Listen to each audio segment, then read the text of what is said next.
Hello, everybody. I apologise for being late. I see that we have some comments on that. There's a good reason, though. I was trying to find Seattle's cover 3 matching rules and just get an answer on one thing that we're going to explore in the tape. So I'm so sorry for trying to be diligent and give you answers. Good to see usual names in the chat. I'm currently drinking a double espresso, so I will warm up. Give me time. I'm actually really excited for this because it's, again, another good defensive tape from the Seahawks. Mike McDonald, I think they're finding a flow, and while I agree with what Griff said yesterday on the pod about this being a more simplified game plan, or maybe less dialed up game plan for McDonald on early downs, the passing down stuff that Seattle's doing, they're really, and part of that's having more passing down situations, right? But they're really scaling things up. So that is awesome to see, and that's one of the most exciting things about this tape. In terms of the structure, last time we did this, we obviously had a giveaway, which I think I'm curious to see how many viewers we get in comparison. But I appreciate those of you spending your Saturday night watching tape with me. I mean, I'll be doing this anyway, but I do appreciate you doing that without the promise of free tickets to the game tomorrow. Or, yeah, it is tomorrow. I'm very discombobulated. The other thing is, last time we watched the whole half of Seahawks defense, and then we did the giveaway, and I went to bed. This time, do we want to do the same thing? People in the chat, please have input. If you want me to just watch play through play, that's what I'd usually do.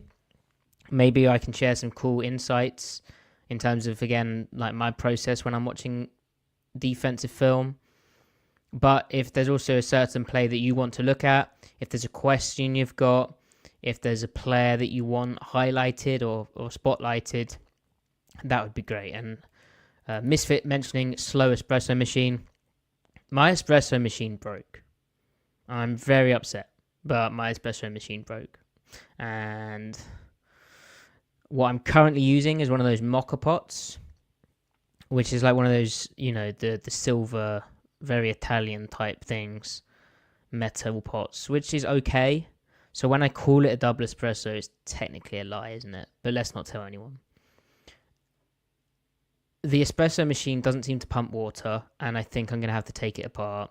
And like an idiot, I didn't register it for the warranty. So if anyone knows how to disassemble a DeLonghi espresso machine and make it pump water again, and I've tried opening the steam valve and that doesn't work, that would be great, because I do miss it.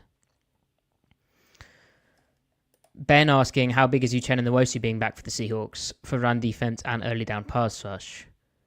Very big. And again, stuff's going to pop on this tape. I'm going to really try to get to the last drive, because it was funny how McDonald ended the game. If we're getting close to the end of the stream / me falling asleep, we will fast forward to that point, because that's cool. But Nwosu, Ben, I didn't notice him on the broadcast. I don't know why. I just wasn't paying attention in the right way. But on the game tape, every play he's in, pretty much, you feel how good a player he is. And so I think that will answer your question as we watch it through.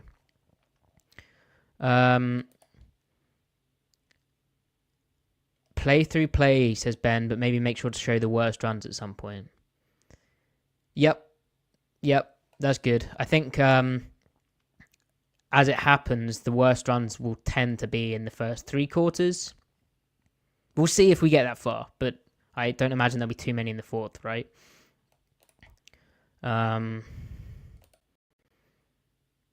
OG3, I will time you out. Like, yesterday was a real, I feel there's been growth, right? We've had our tough moments, OG3, but I thought we were healing, and now you've just put something like that.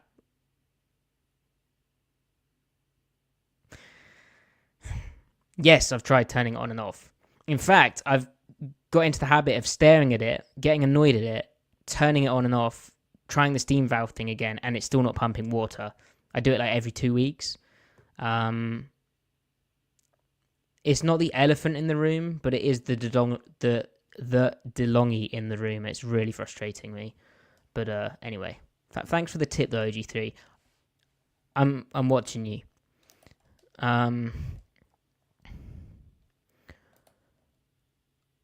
Okay, please keep questions coming. I've started some questions for when we actually get into the thing.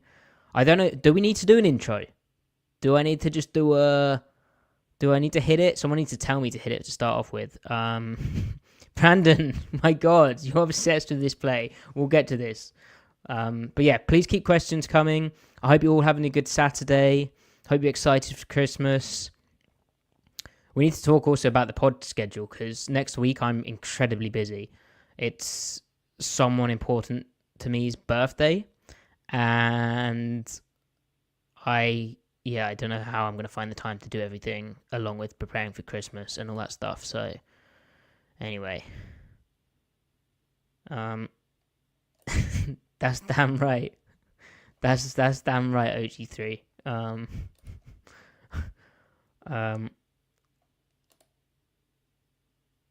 Monjombo, so here's the thing. No free plugs on Espresso, but I use espresso very coarsely ground. Coarsely. Yeah, I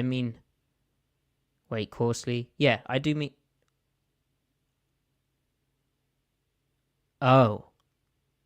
So is the fact that I've been telling the coffee shop that I get my beans from to have it finely ground because I've got an espresso machine, are you suggesting that that's broke my machine? And kind of... Yeah. Sorry, it took me a while there, the coarsely/finely thing, but oh dear. That may be the issue.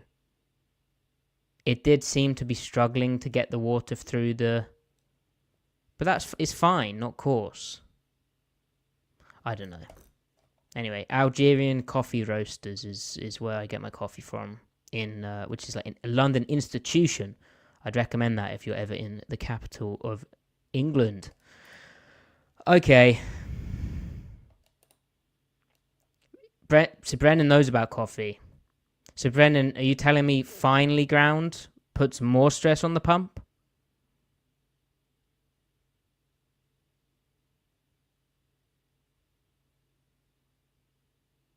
Because, anyway, it's broke. It's messed up. Ben, how often do I eat chicken tikka masala? Not that often. Thank you, Brendan. That's good to know. Yeah, not that often. I actually was craving a curry today, but I ended up having a Thai green chicken curry. I mean, chicken tikka masala is very good if you're getting it from like a proper spot. I should have it more often, Ben. Also, Ben, I like the picture of your cat on your Blue Sky account. I think it's you. It would make sense. But yeah, nice cat. Yeah. Monjombo, yeah, this broke in a year. So I think it's the bad DeLonghi. If DeLonghi wants the sponsor the Seattle Overload podcast, reach out. I need to drink more coffee here. Right. I've already been told to hit it. I'm taking too long. It's ridiculous preamble just on my own. But it's good to see all of you in here. Let's do this. Oh. How do I get rid of Monjombo's thing? Bang.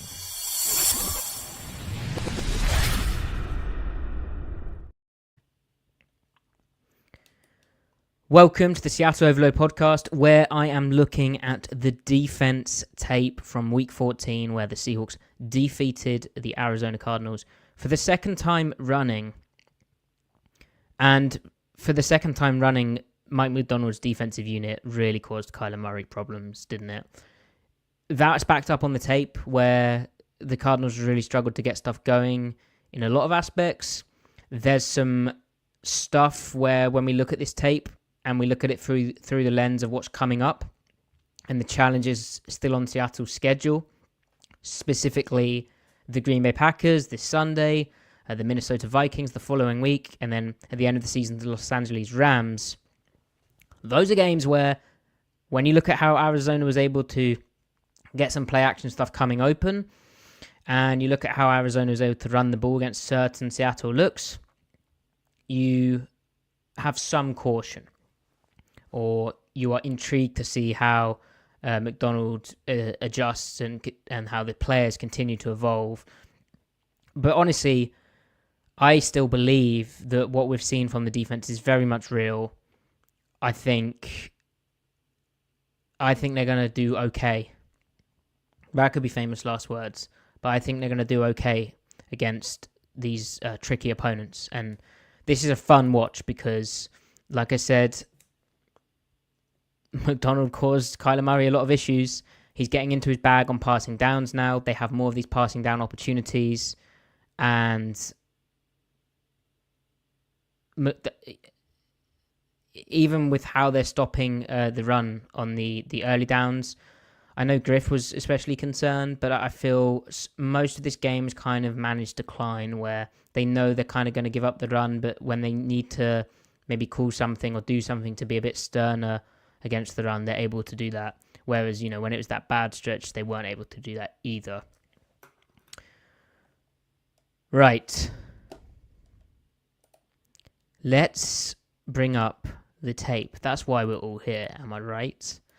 Also, please do like the video and subscribe to the channel if you haven't, and share it on your social media app because that is very useful. Okay.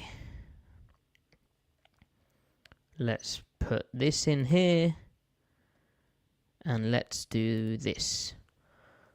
So, first play of the game. 1st and 10, ball on the 30. Be funny if I had the offense tape up.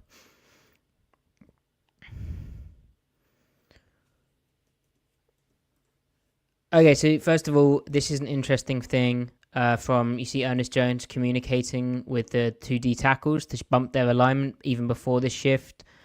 The reason being is they want the 3, typically, right, in this type of front, you would want the 3 technique to the tight end side with how they're structured.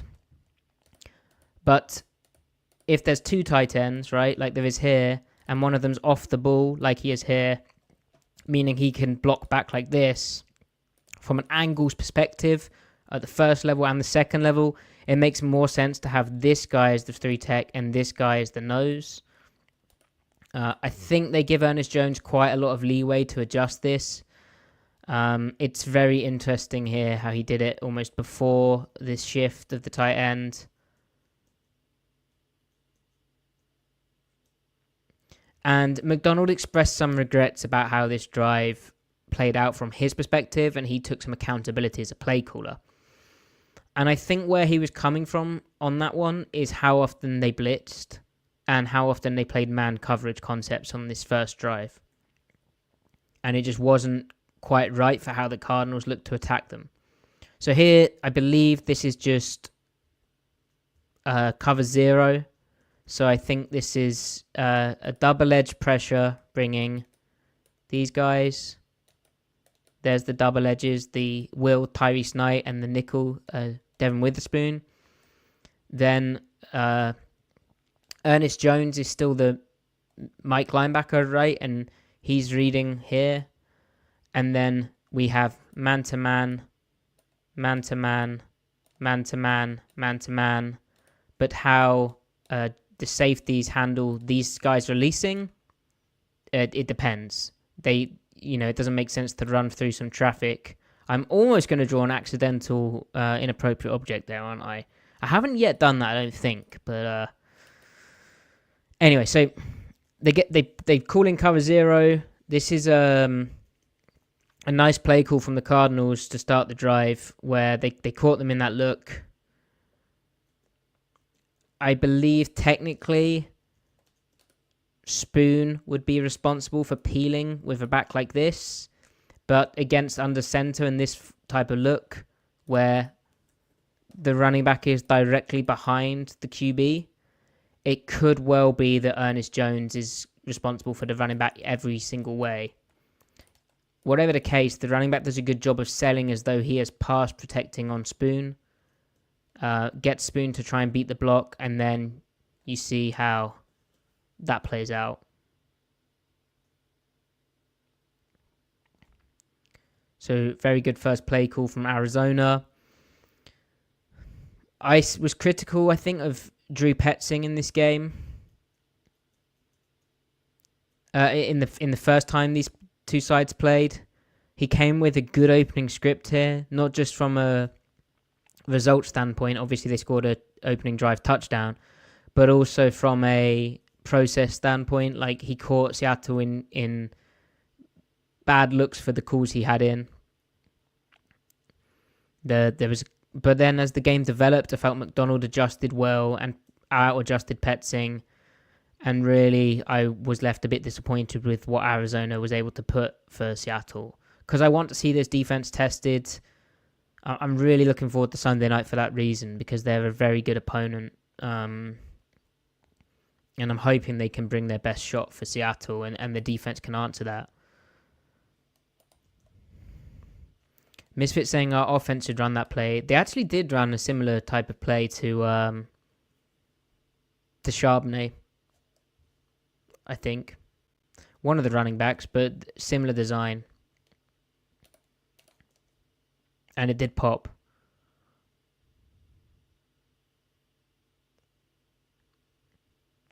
So remember, we saw that cover zero pressure against the 49ers. I was talking about cover zero train, and it's really McDonald's way of creating, against the run game, you're getting into a 6-man front, which is very hard to run the football on. Keeps this dude clean to flow. But the way the Cardinals anticipated that, likely some tendency stuff going on there as well, as in they're studying McDonald's tendency to bring it on early downs, particularly early in the game against these types of formations. That's good stuff from Arizona.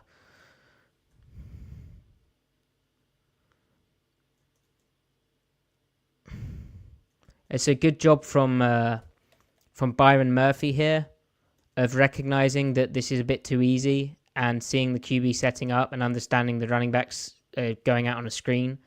If Murphy hadn't done that, it's probably going to be an even bigger game, right? Because the running back's cutback is prevented by Murphy. He has to go outside, and Jones then is able to gain leverage on this guy, go over the top and make the tackle or push him out. So it would be very easy on the first play, in particular as a D lineman, a rookie who's hungry to make a play, to get suckered into this, but Murphy didn't let that happen. And I think he had a solid game, but we'll see what the tape shows, eh? So 1st and 10 again.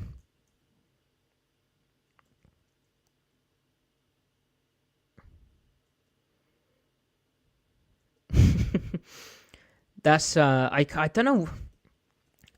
I don't know what the Cardinals will.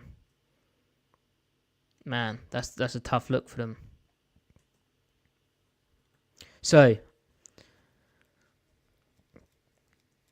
cool job from McDonald here, getting Derek Hall straight up clean through on Kyler Murray. To try and sell this play action, the Cardinals are pulling this guard around. Meaning, eye candy for the line. Well, that's not a linebacker, that's a nickel, but eye candy for the second level linebacker who probably flows laterally and slightly downhill with that action. And then you're going to, if you look at their routes downfield, where were they trying to target? They're trying to target this area or maybe this area.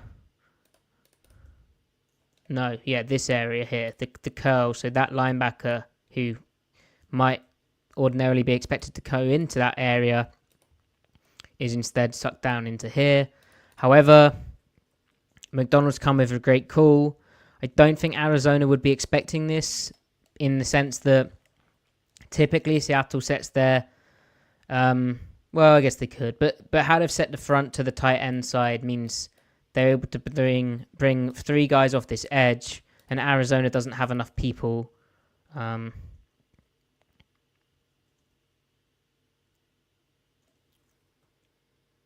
interesting that the tackle blocks down here. It's almost like a bust, that. I don't know why the tackle blocks down. Well, that's really just the Leonard Williams factor, right? That's kind of disastrous.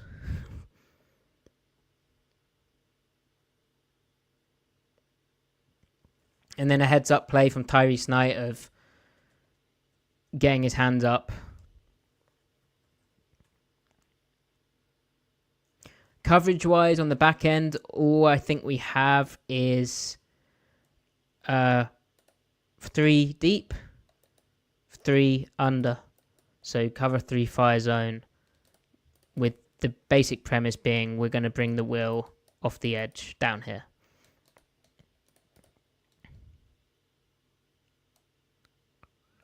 So poor execution, I'd say, from Arizona on this play.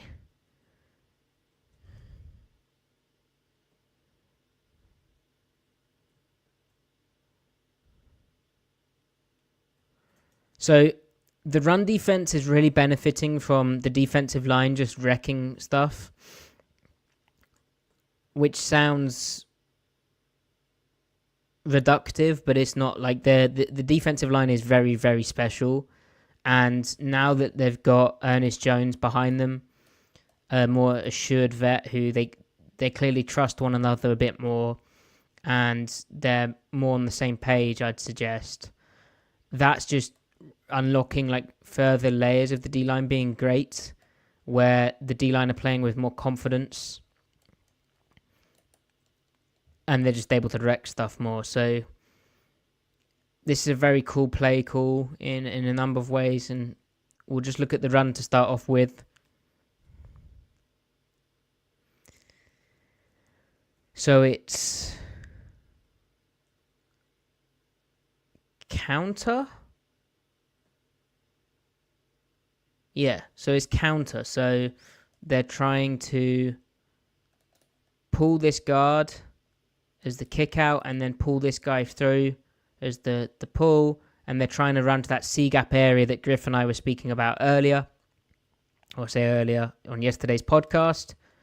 But you can see how Jaron Reed is the guy that is lined up on the guard. It's this tackle's job to down block on him.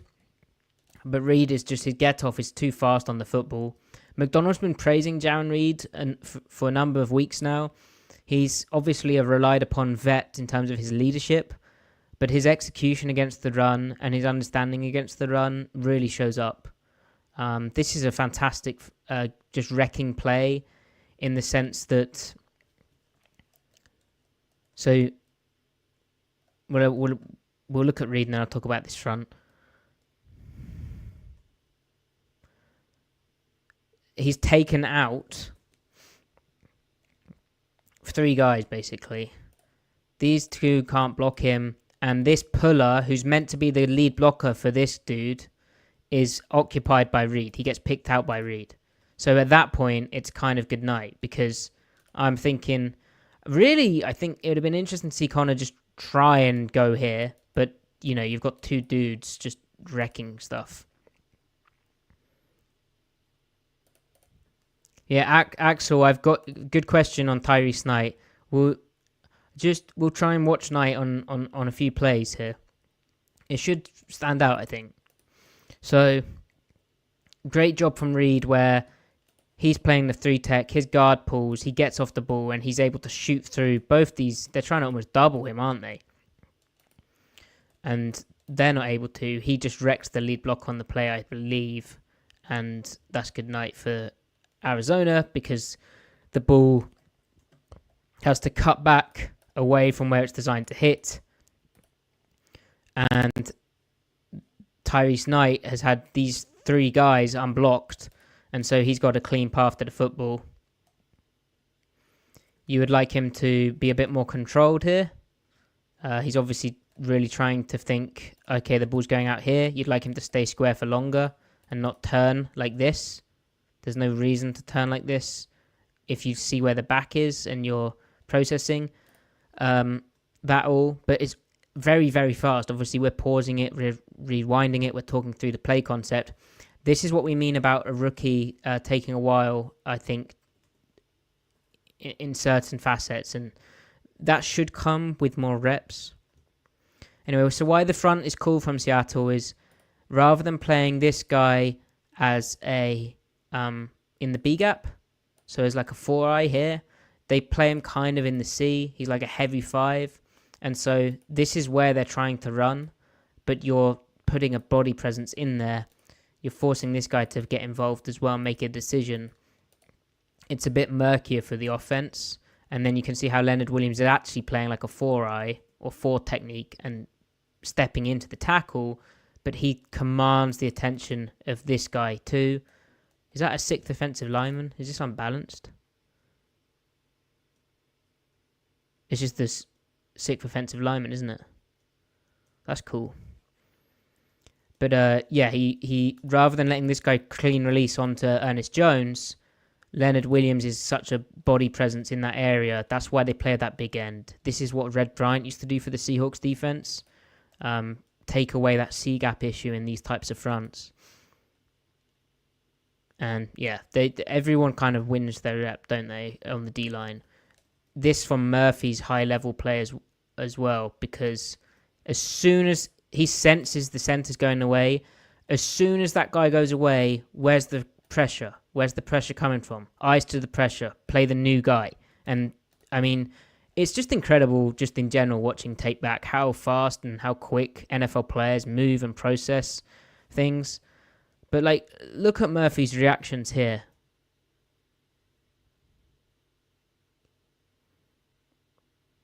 Then good job playing long, and he even gets involved in a tackle. So that's good nose tackle play.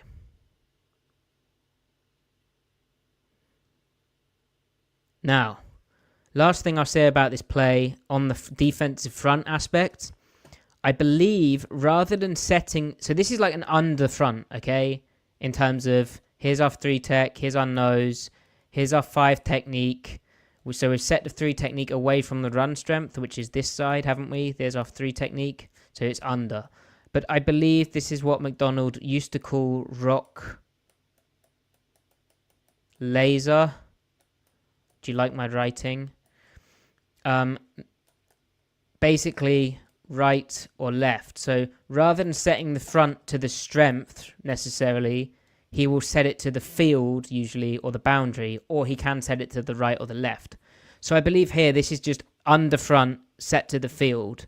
It could also be under front set to the strength because the strength happens to be here. But typically, and I'm saying all this stuff for a reason, typically he'll set it to the field because this guy, if it's boot, right, boot to the field is a big problem. Sorry, it's not a big problem.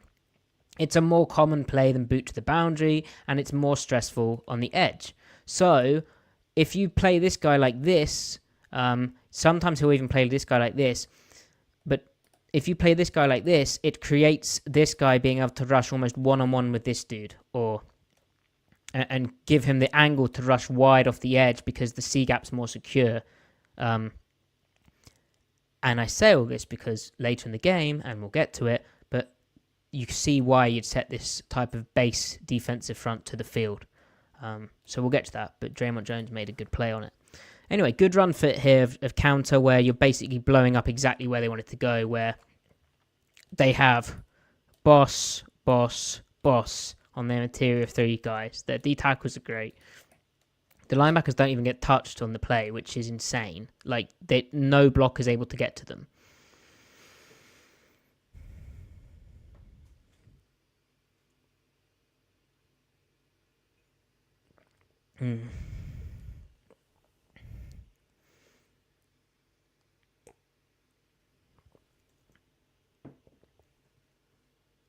Okay, so stop the run to have some fun. That was, I think this clock's incorrect, right? Like, hold on. Sorry for going jerky here. We spoke about that play too long. Okay, no, this was 2nd and 10 as well. You can see from this angle if if Murray had booted, look at Maffei's angle. He's rushing right into the boot path. Okay, so then 3rd and 9. I think this is one of McDonald's regrets. So they're showing an overload front, which, you're listening to the Seattle Overload podcast. We should know what that is by now. But Brendan, and I will sort you out with that. Yeah, Brandon. So Mike McDonald did say he messed up the first drive. I think this is one of these plays, just like we saw with the cover 0 where they did the throwback screen. Here, they're trying to show like this is something else. But for McDonald, this is very obvious man-to-man defense. So, like, here's a corner. Here's Reek Woolen travelled in the slot. Here's Job on the number 3. How often does Job go on the number 3? Like, the only reason he'd be here is if they're matching up receiver skill sets, i.e. playing man-to-man. Other indicator, and the main indicator is man-to-man defense, Jenkins is out here on the nub tight end. So it's very obviously a man indicator because you'd want your safety on a tight end, you'd want your corner on a receiver, sorry. Is that... I don't know who that is, but I need to get better at identifying their receivers. But I think their 2 best guys are on Seattle's 2 best guys, right?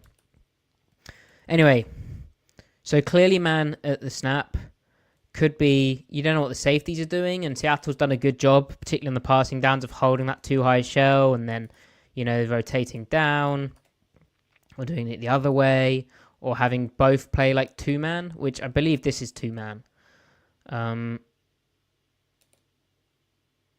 No.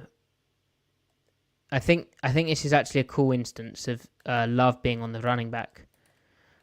Anyway, overload front. So we know the objective of an overload front is you get this guy basically one-on-one. You force often man-to-man pass protection looks, and then you can run kind of cool interior games like this to separate against man-to-man. You can also bring this guy as well. But that's why you mug the front with your linebacker to force that man pass protection. So they end up with cover 1, right? Where Ernest Jones he'd typically be the rat defender responsible for cutting this crossing route and helping Job. But he's playing a pure spy because it's Kyler Murray. So you see how he just has eyes on Murray. He doesn't really drop. He actually comes downhill to Murray. Love is matched up on the running back, which is like a cool wrinkle for the rotation. But this was obviously man-to-man before the snap. And so for Murray, it's as simple as throwing to the shallow. For Job, covering this is very difficult. Because really... there's just so much room and you're primarily wanting to stop the stuff which is at the sticks.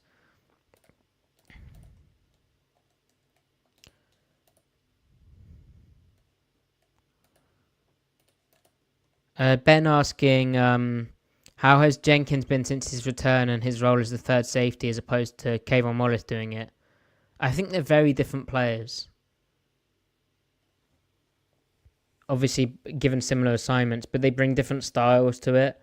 I personally am not the biggest fan of Jenkins' game so far, but I know he's been hurt, and I appreciate, he brings like a bigger body type.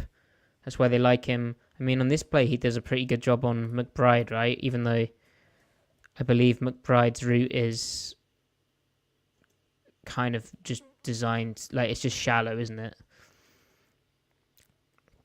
Anyway.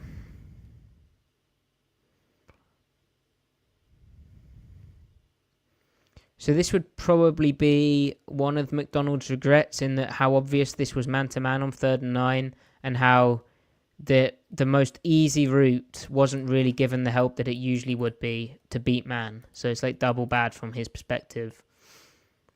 Good catch away from the frame. Then here, McDonald may have messed up with the subs. So Nwosu's back, which means Boye Mafe getting on the field is going to happen slightly less often, and one of them shouldn't be on the field here. So what was the package on that previous down? Yeah, it was nothing special. It's still outside backer, D-tackle, outside backer. So it's interesting that they decided to do that. Basically, Mafe needed to come off the field, and he didn't get the call from Nwosu or whatever. But again, that falls on coaching staff, really, especially happening at this point in the season. You can see also what I was saying about the pass protection. Man-to-man, man-to-man, man-to-man, man-to-man, man-to-man. They're only rushing 4. But they get one-on-ones for 3 of their guys, which is pretty impressive.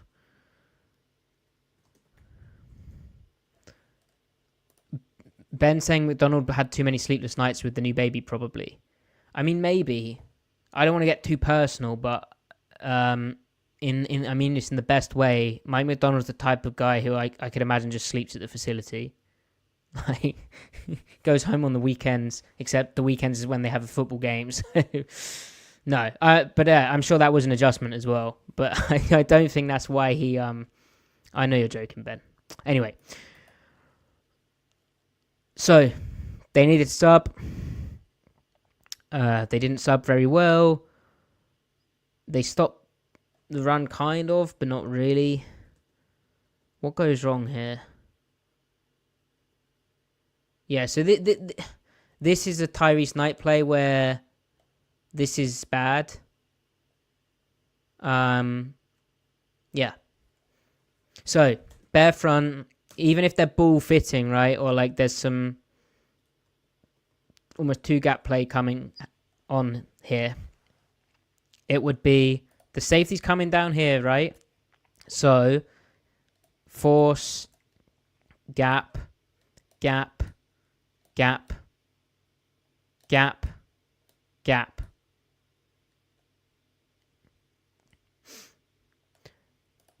Even if Knight's kind of playing off the nose, and he might expect the nose to go here, Knight has to be here.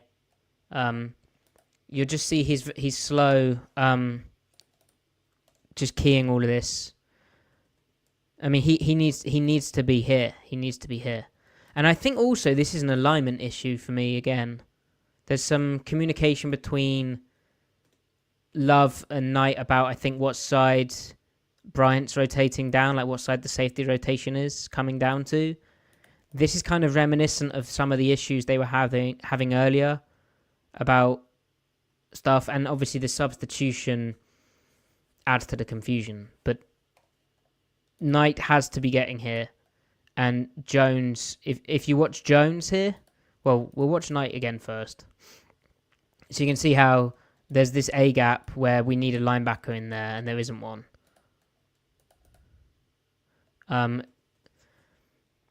Jones does a great job of pressing the C, which is where the safety's coming down to press that C as well, and then falling back with the zone concept and the block to get into that A gap where we initially expected Knight. This is also a great edge set from Nwosu of crushing his block and winning to inside the football. There's a bit of primary, secondary gap stuff going on here up front, where Nwosu's primary gap is this gap, but then as he strikes this guy, if he can win into this gap and the ball cuts back there, he can do that. he knows that this guy's primary gap is this gap, but if Nwosu does that, this guy, Kobe Bryant, should fall back over the top and make him right if the ball squirts back out. Leonard Williams' primary gap is this gap, but if he can go to this gap. Ernest Jones' primary gap is this gap, but if he can go to the next open gap. So for Ernest Jones, this is a case of coming downhill, seeing this is a clear gap and the ball's going that way, so pressing that initial gap, seeing it get cloudy there and the running back crucially cut back and turn his hip up this way, so then he falls back into the open gap. He's so good at keeping his chest clean and playing long and staying square and just shedding blockers constantly. Very hard to block Ernest Jones. But yeah, Knight has to be, I'd argue, aligned here. And then as soon as he keys this type of action on his nose, he needs to be getting front side here. And then if it cuts all the way back, then we can fall back like Jones did here. But really, he could just run through on that play, in my opinion. But McDonald does coach it slightly differently, and conceptually, I don't necessarily agree with how they do it in one high stuff. But this is more a second level alignment choice that I disagree with. But I know that caused a bit of a fracas last time. I disagreed with the second level alignment choice. Anyway.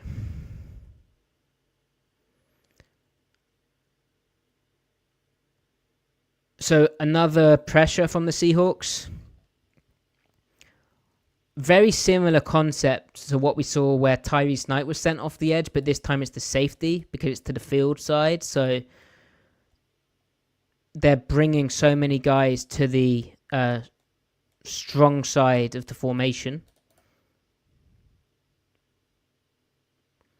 Already, right, just look at Tyrese Knight's alignment here. Okay, it's a slightly different formation, but see how from the offense, but see it's the same kind of look from the defense.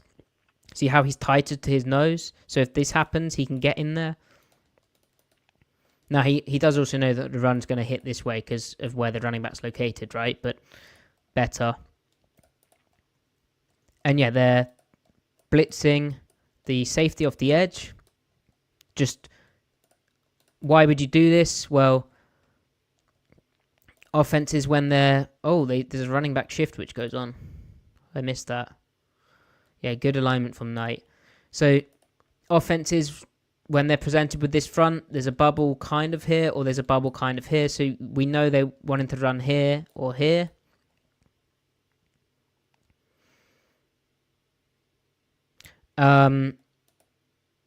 So, what we can do is remove that via pressure, and Ernest Jones can play over the top of that if the ball goes that way. What run concept do we get? Oh, we get pin pull. That's cool. So this is a good illustration of them trying to run into that C-gap bubble, like what we saw Seattle do to the Cardinals, right? But here, the free releasing tight end has to go to Leonard Williams first. He can't go immediately to Ernest Jones because Williams is playing a 4 technique, and he is really a menace. Sorry. Let me draw up how this would be blocked. So let's get who pulls just to be sure, right? Yeah, so it would be back block here. This guy's the kick out on the edge, Nwosu, right? This guy would chip Nwosu. This guy's got a hard block on Williams, but this tight end's going to double on him and then climb up to Tyrese Knight. This tight end here is going to try and climb up to Ernest Jones, or up to Ernest Jones, while this puller's kicking out on Nwosu to replace the tight end, and then whoever, I imagine they do this, don't they? This guy's then the lead blocker through that C-gap area for James Conner to get the ball. Look at that masterpiece. So, but this is a great gap run fit, and this is why having a Leonard Williams, but also this is what Roy Robertson Harris does for the defense, is so impactful. Because it's a good run scheme on paper, but Leonard Williams is taking all of that tight end's attention, right? And great job from Tyrese Knight here. Awesome job from Tyrese Knight, where as the tight end goes to seal him, Knight just manages to shed to the football. He doesn't get blocked. Good rip through that to the ball. Also, even though Leonard Williams did kind of end up playing more into the B and kind of getting blocked into the B, he's not really blocked, is he? He got rid of that block very quickly, and he wins to the football as well. Very difficult to block. Ernest Jones keyed this very... This is because Seattle brought the pressure from Bryant. You'll see how Ernest Jones is free into that C-gap area that the Cardinals were looking to run into. So even if all this stuff hadn't happened, you're going to get Ernest Jones... Wait, what's this guy doing? Oh, he's confused. Yeah, you'd think... Well, he's gone to kick out the edge. So really, blocking-wise, they've kind of messed up. But again, that's why you bring this pressure. And you don't stay static in the look. Because you'd think it would be... If he's blocking out here, this guy needs to adjust his path and wrap up rather than being another kick out. They like double team Kobe Bryant and no one blocks Ernest Jones.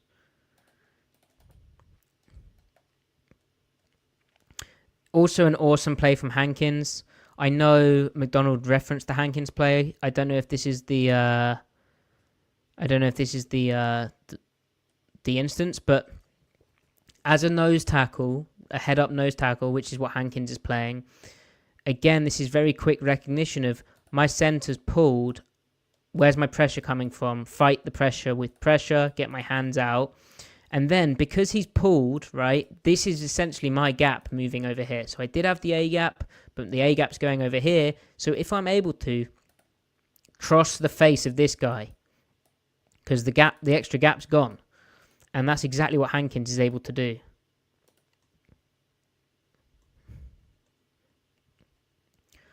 And there's so many run fits where 3 defensive linemen or 2 defensive linemen and linebacker end up on the running back, like at the line of scrimmage. Which is just very, very talented stuff.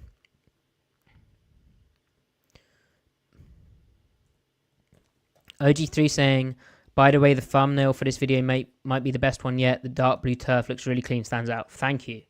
That was a choice. I took influence from... actually, no, I can't say that because people will get at me for how I pronounce the surname. The artist named Vincent, and his dark blue... What did he say? It was eternity or something? Didn't he say that about his dark blue backgrounds on portraits? He chose it for, like, to show, like, vastness, I think.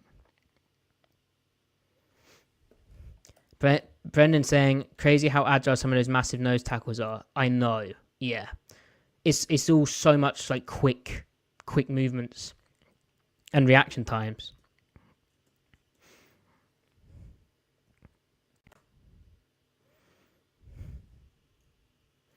That's a nice angle.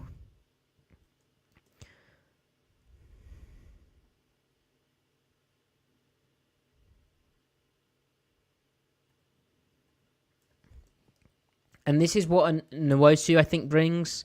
Derek Hall and Maffei got better at it this season in particular. But Nwosu is very stout for his body size. Like, look at this technique. He doesn't get moved by a pulling guard. Or is that a pulling tackle? Yeah. He doesn't get moved by a pulling tackle. That's perfect textbook body positioning. And strain and pulling the hips through of that contact.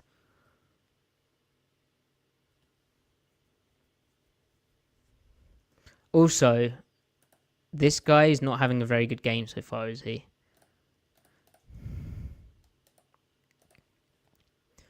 So, wait, second and 6. Yeah, that's right. So it was 1st and 5 because they accepted the penalty for the substitution. Now 2nd and 6. So this is the play McDonald will be annoyed with himself about, I think, as well. So Seattle's been handling this type of motion interestingly, where rather than have Spoon run with it, as you would if you're in man-to-man, they almost play like it's a 3-safety system. So they rotate Spoon deep and rotate everyone down. There's many reasons you'd do that.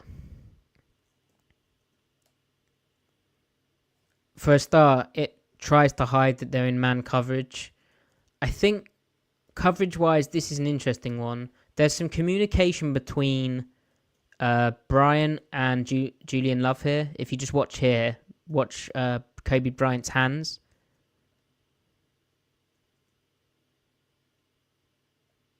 Oh, he didn't really do anything. Maybe it was Love who did it.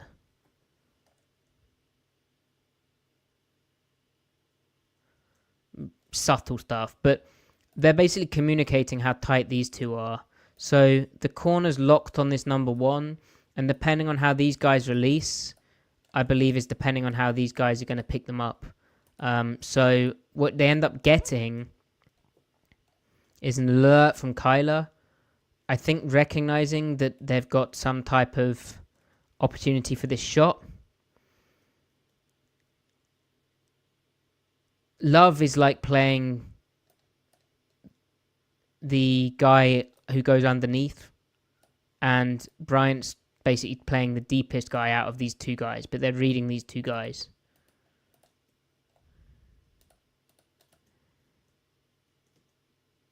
So Love is man-to-man here.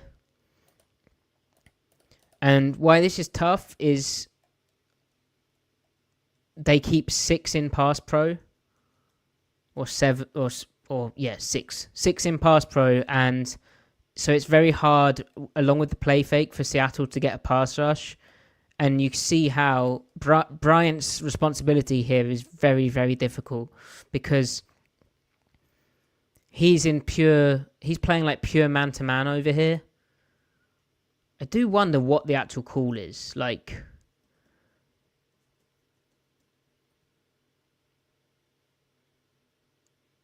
it's kind of odd.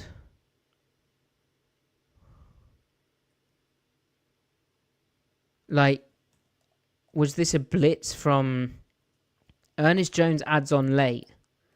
But basically, they play man here, man here, man here. Spoon's playing like a deep half more than anything. But that could just be with how they wanted to double Harrison.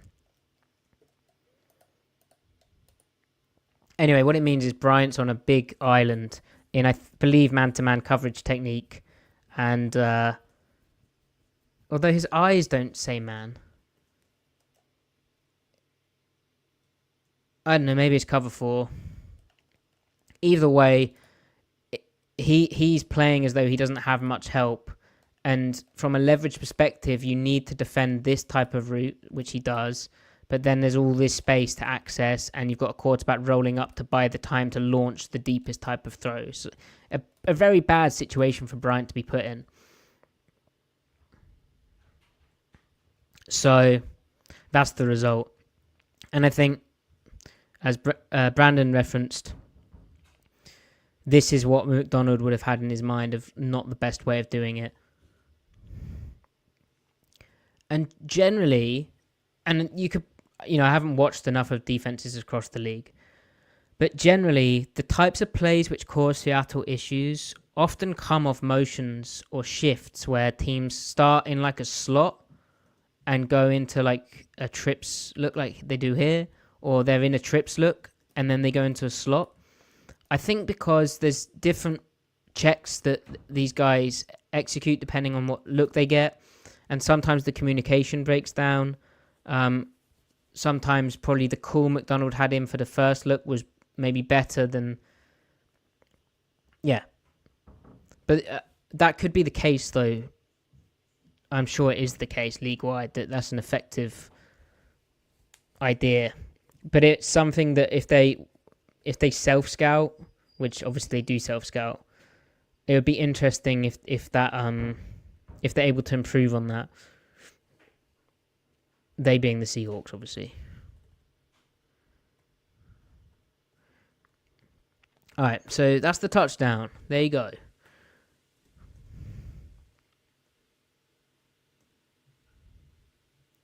So you can see here they've decided to the same formation.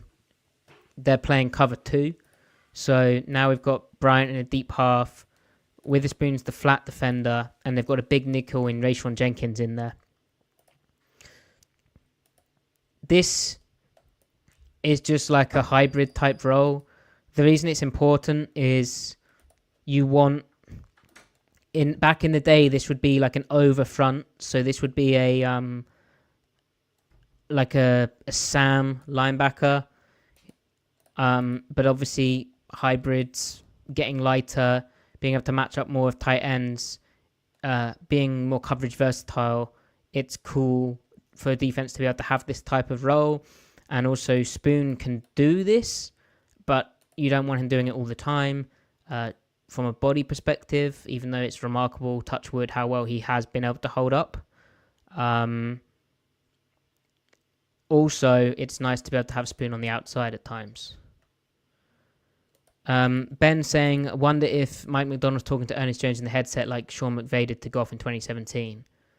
There was some comments on that in the press conferences this week, wasn't there? Over McDonald working out that relationship and Ernest Jones saying how McDonald really talks to him. I imagine a lot of that's like formation indicators from a defensive perspective.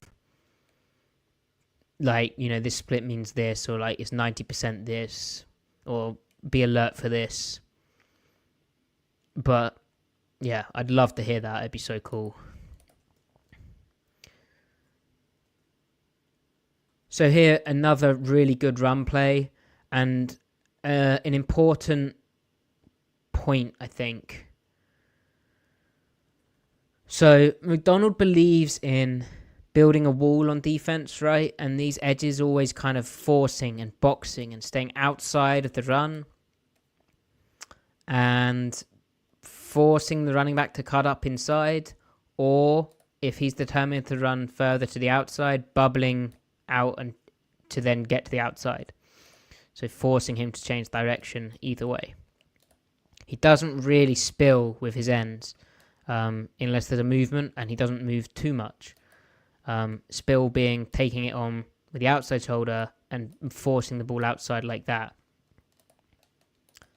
But there are times where an edge will be crackback blocked, and it's very important to then replace that and become the new force defender. So this is a type of run that Seattle's had difficulty with, and McDonald's defenses have had difficulty with, just because of how it is a structural challenge for this look.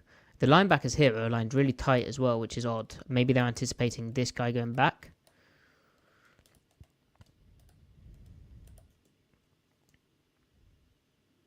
Yeah, that's a really weird Ernest Jones alignment. Or maybe they're cheating for the...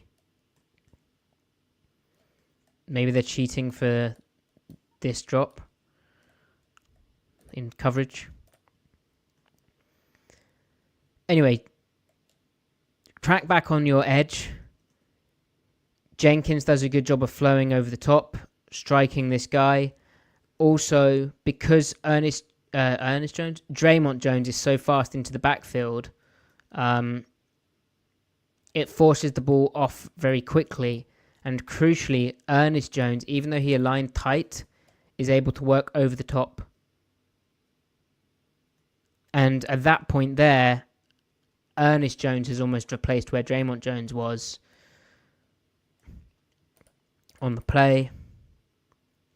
And the most impressive thing, I think, is what Devon Witherspoon's able to do. So, as a cover 2 cornerback in particular, where you are responsible for the flat area of the field in your zone pass defense, when you get a guy who's basically attached to the formation, so the run core, and so really you could treat this as a gap, this is a gap, this is a gap, this is a gap.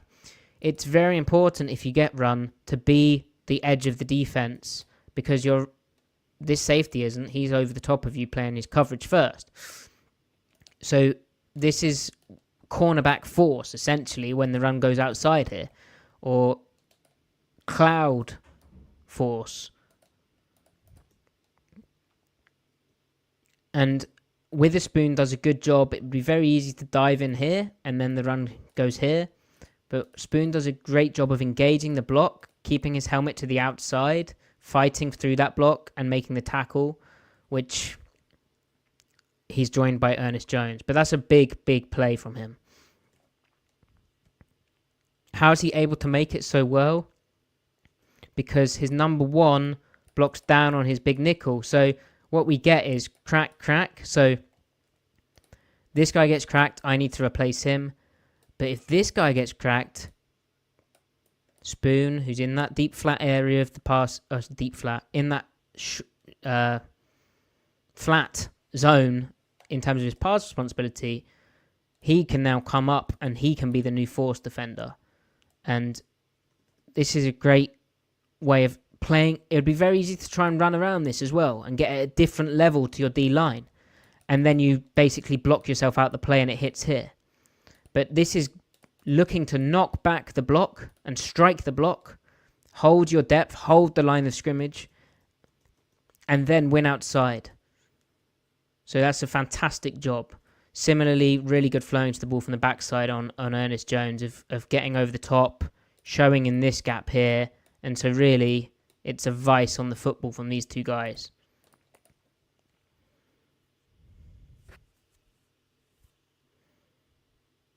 But that's this is establishing the line of scrimmage from every position on the field.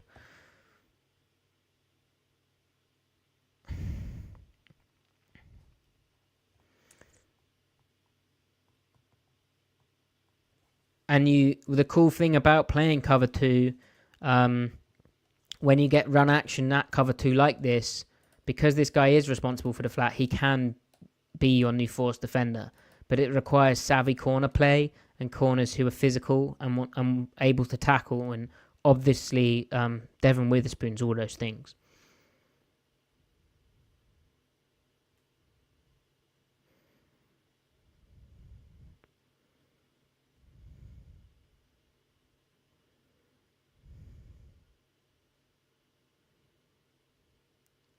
Okay, so remember I mentioned the formation choices? This isn't exactly it, but it's why you'd align your formation in that way. So because the 3 tech's to Ernest Jones' side, he has a really nice angle to rush from, and he does a great job of rushing Kyler Murray here. And he draws the holding penalty. Nice little sell on that one. Coverage-wise, on the back end, we have quarter, half from Seattle. So Spoon's in a deep quarter. Kobe Bryant's in a deep quarter. Julian Love's in a half. Reek Woolen, I believe, is in the flat of cover 2. And it's big nickel on the field with Rayshon Jenkins out there. This is a cool illustration of how quarter, half can end up like cover 3 almost, where you see this guy would be like the deep third, this guy's like the deep third, this guy's like the deep third. You still have 3 deep players on the play, right? And when you flood like they do, where Bryant's pointing, this guy's over, so I'm going to push middle as a deep half, you can get more over here. I've got your post. Then it really does become like cover 3. The problem here is for Tyrese Knight is they pull again. They actually block it this time. Obviously, it helped that Seattle didn't pressure like they did previously. But they pull. Knight isn't really influenced by that. And he does see these routes. It's just this clunky type of movement where he's just not able to do that. Really, from this point here, he's in a pretty good position. But for me, it's about he has to be driving and beating this guy here with his head turned here. I think the coaching point is he did a good job initially, But it's the look back now which is the problem, because the receiver's separating all the time, and if you're looking this way and trying to run this way, you're going to slow down, and at this point you need all the speed, all the kind of position maintenance and leverage you can get. Now Spoon on the play, I think, has to not bite down here so soon.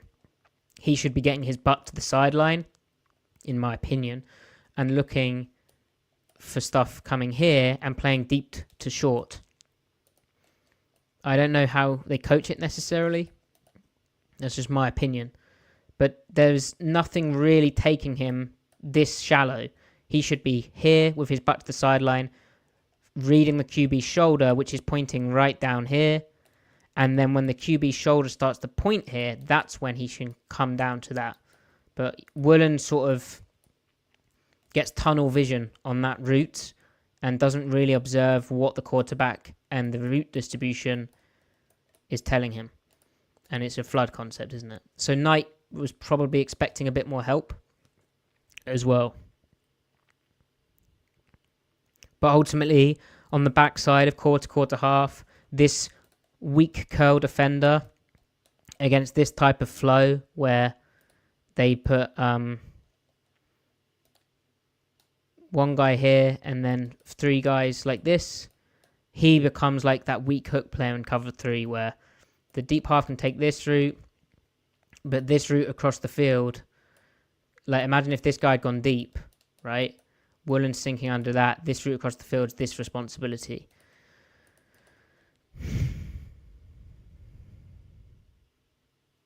But pass rush solves a lot of things, and Draymond Jones did a good job of reading how that tight end was pass pro, ripping through McBride. I think McBride expected the ball to him as he chipped and released. And, I mean, would you call a hold here, guys? There's a good job from Draymond Jones of selling that, isn't it? I think a hold there is a bit soft.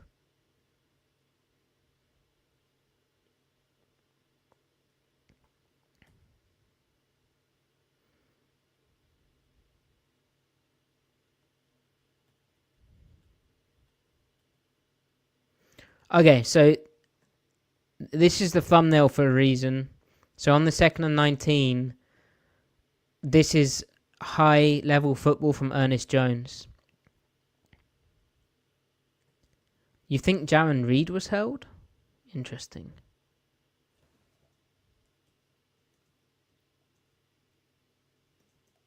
Oh yeah, Jaron Reed is held. Sebastian, you're correct. Well done. I was going to say, if that was for the Draymond Jones thing, that's soft. But yeah, Reed's an absolute menace, isn't he?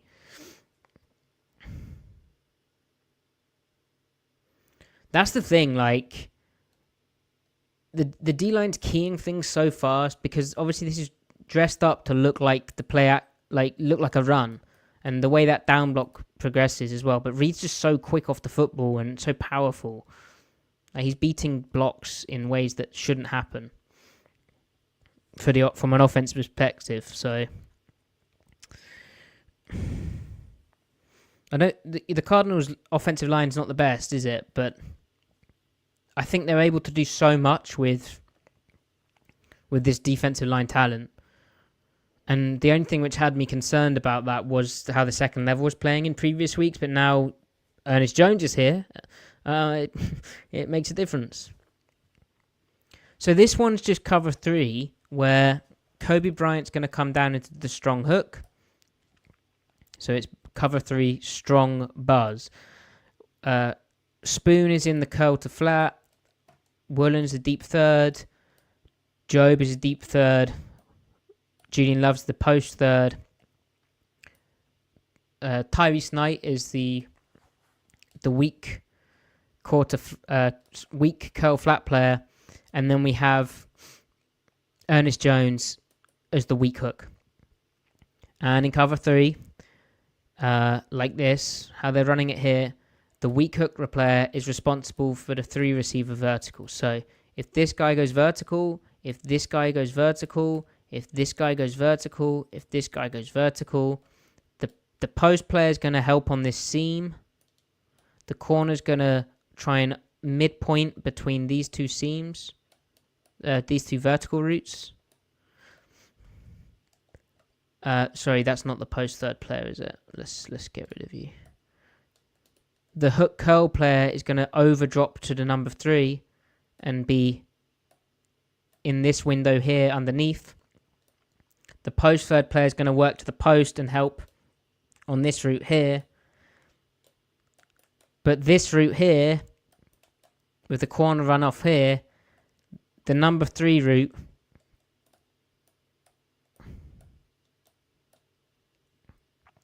requires the guy who can leverage it to play the route. So this guy has to drop back in his weak hook, and when the receivers distribute like this, not even Earl Thomas could play both these routes, because you're asking essentially a guy to play from this number here to in between the numbers and the hash to the field here. It's not physically possible with how deep these routes go and how they divide like this and like this. That's not possible. So it falls on Ernest Jones when he gets these indicators to match that route down the field. So ideally pedal, have a look at this guy, and then flip the hips into the guy and turn and run with the route down the field. Otherwise known as robot technique, which my co-host may or may not have tweeted on. Tweeted on? Tweeted about? Tweeted of? Tweeted clips of? Anyway.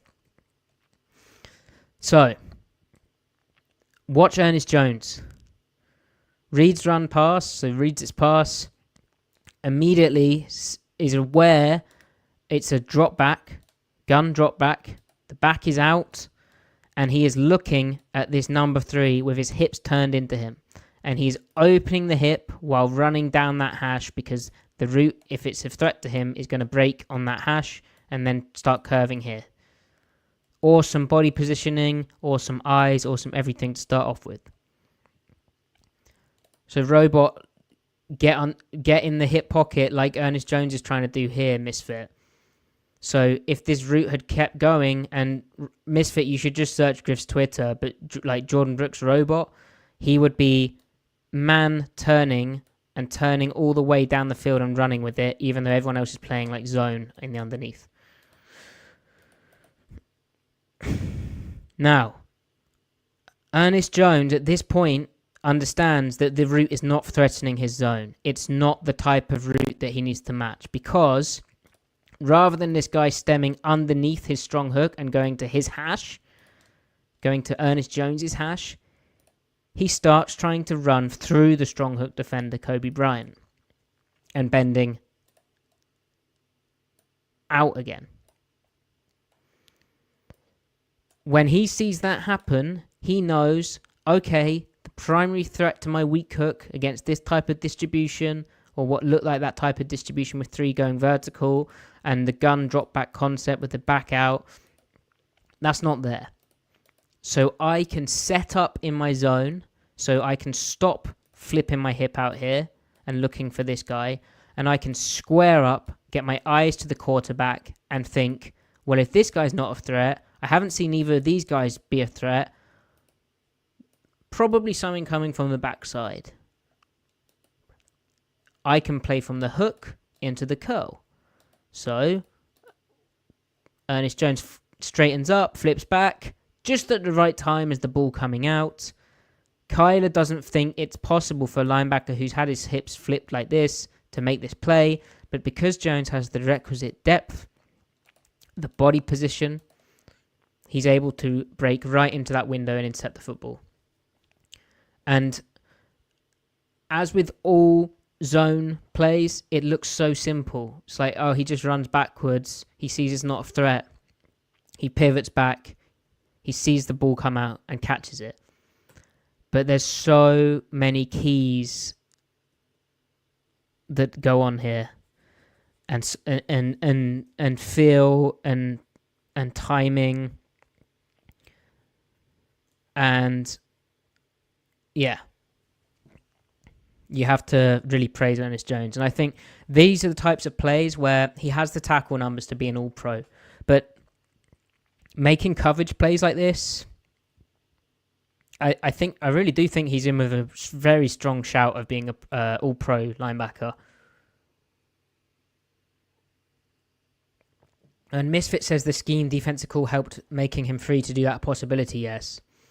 Yeah, so this is a cool play call. Like, say this number 3 was here, and it was, I don't know, say the Cardinals still had Hollywood Brown, or it was like Greg Dortch.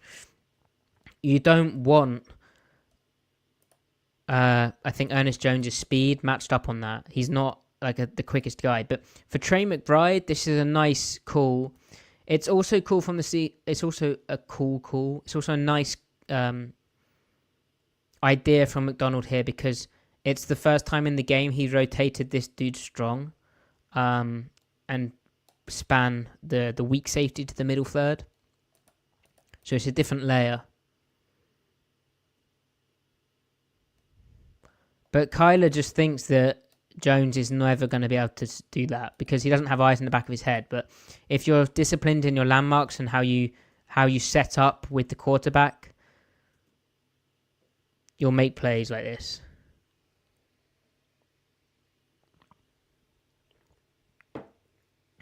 So from Kyler's perspective, look what Ernest Jones shows him and how quick this all plays out.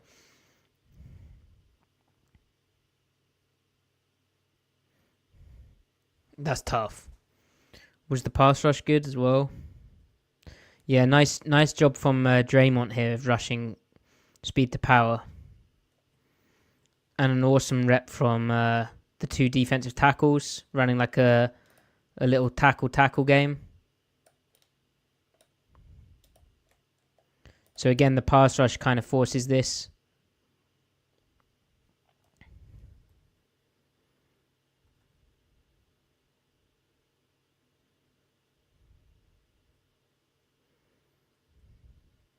OG3 saying, if you're Kyler, how do you even avoid that? Well,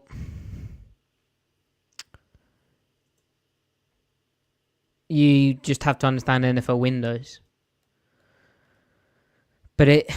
And also you have to understand that if this guy starts, in terms of route distribution, if this guy's, and he will understand this, obviously, he's an NFL quarterback, and he'll be kicking himself for this, but it's sort of understanding this guy's good enough to set up when this isn't the threat.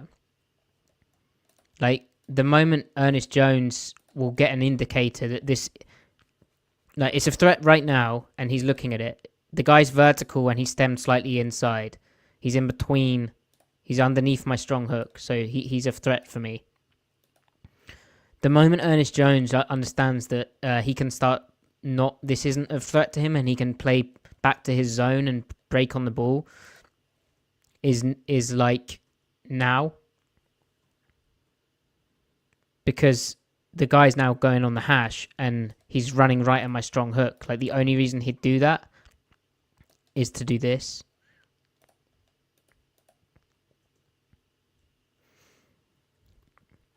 But yeah, this is just an NFL type. Like, defenses make these plays.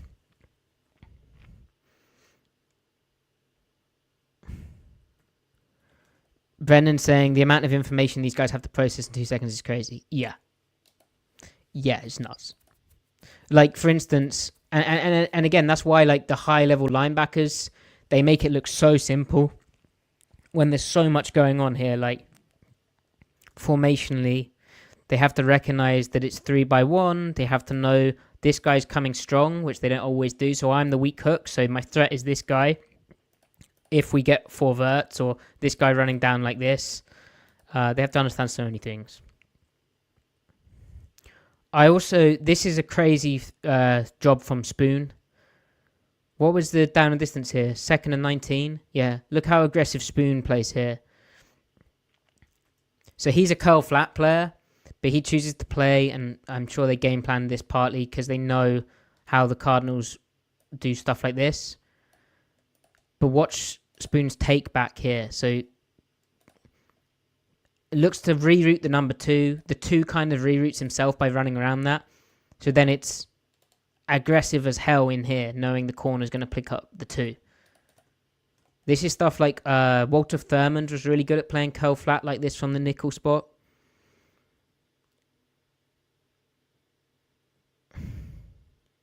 But like, people say about cover 3 being spot drop and like pure zone. It's never pure zone if you're doing it right. Like, this isn't pure zone from Ernest Jones, and this is not pure zone from Spoon, is it? Like, he's read the indicator. He knows they like running 2 on the vertical, so he needs to get hands on the 2.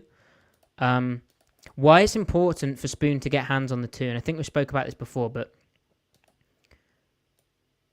if that route happens, you need to buy time for your corner to be able to get depth and overlap into that seam window.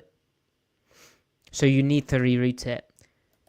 Unless he runs like this, and then he's run into the corner's deep third, so you don't need to buy him time. Ugo Amadi, Misfit mentions. That's right, Misfit.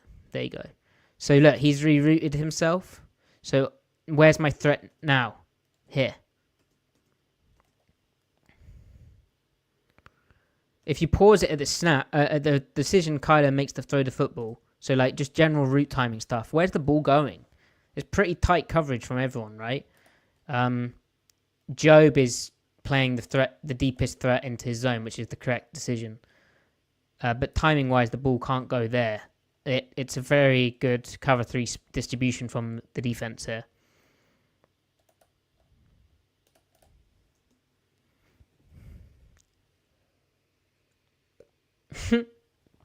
And look at Spoon after the pick. He's trying to make another pick 6 block. Watch. The guy's a maniac. Trying to block a tackle. What a player.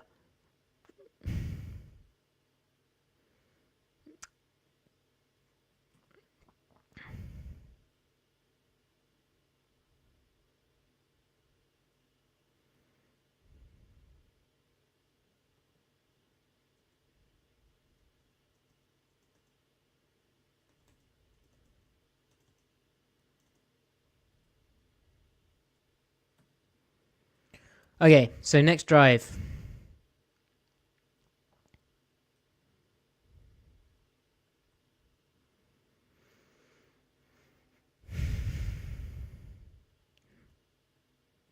Man, this is so hard to run the ball on the front.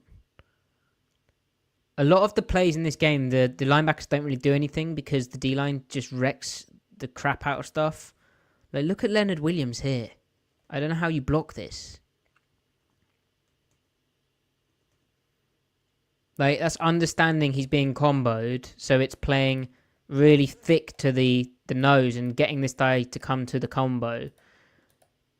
It almost looks like he's gone too far, and then he's able to control the block, take out the second block, and win to the ball carrier. I mean, that's just incredible stuff.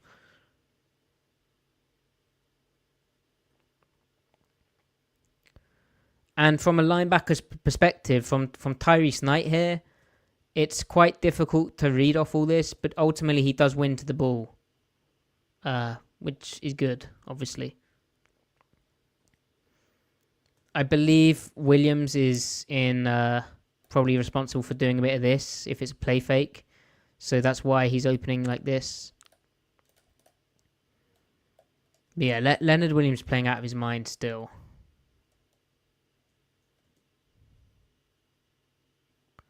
OG3, I remember you guys talking about Mike preferring the linebackers to make the tackles and D-line keeping them clean. Is our D-line just so disruptive? McDonald's cool with them playing that style.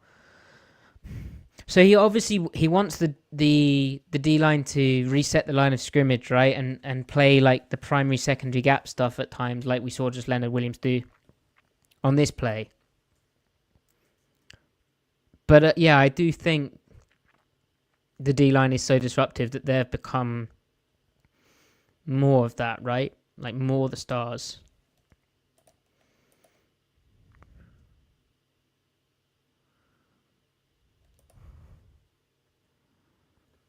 And then Murphy as well, pretty good job of going B to A.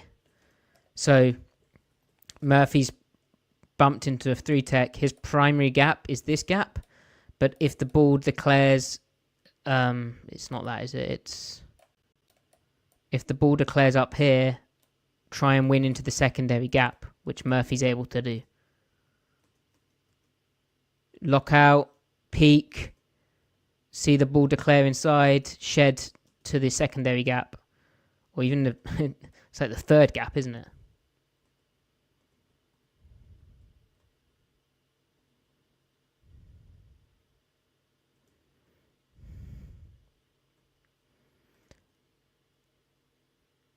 But you can see how, like, on a chalkboard,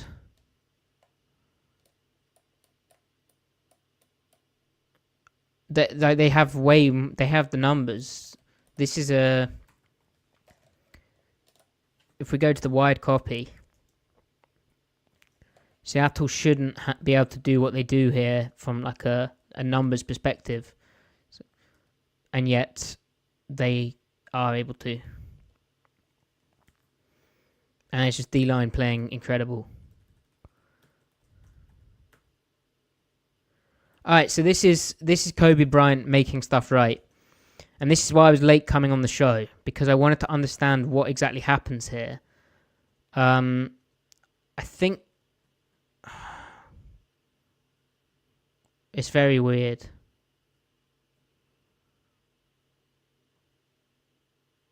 It's very, very weird.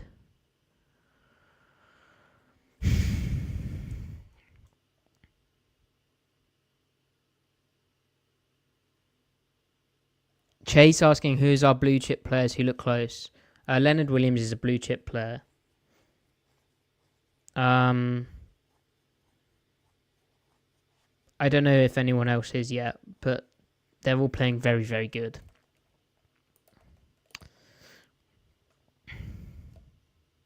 Like, Spoon could be, Maffei could be, Hall could be one day.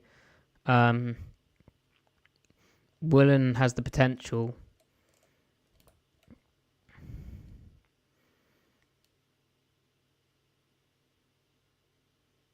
I wouldn't call Ernest Jones that, even though his impact's been immeasurable, right? Just because I think you can't ask him to do everything that you might a blue chip, or you wouldn't want to, maybe. But perhaps I'm too harsh. So, this side plays like pure cover 3, right?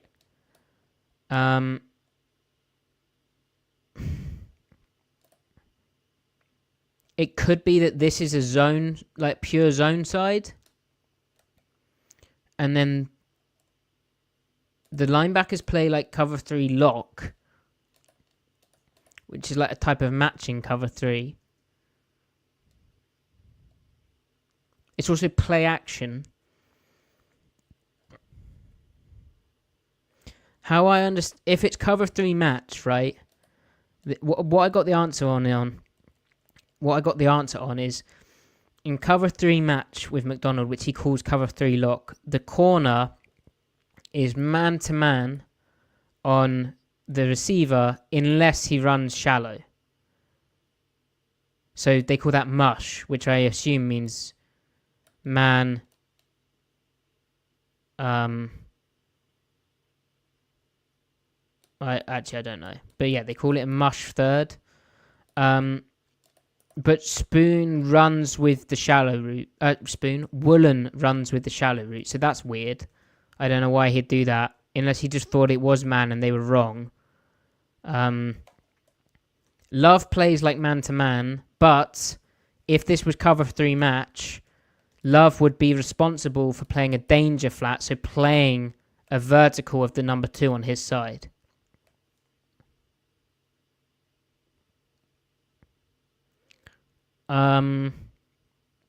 But it's a good beta for that because 2 is kind of not vertical, but he is. Really, with 2 going underneath your linebacker, my opinion, if it was cover 3 match, Love should play the zone threat. He should let that run to the hooks because underneath your hook, and he should find the threat.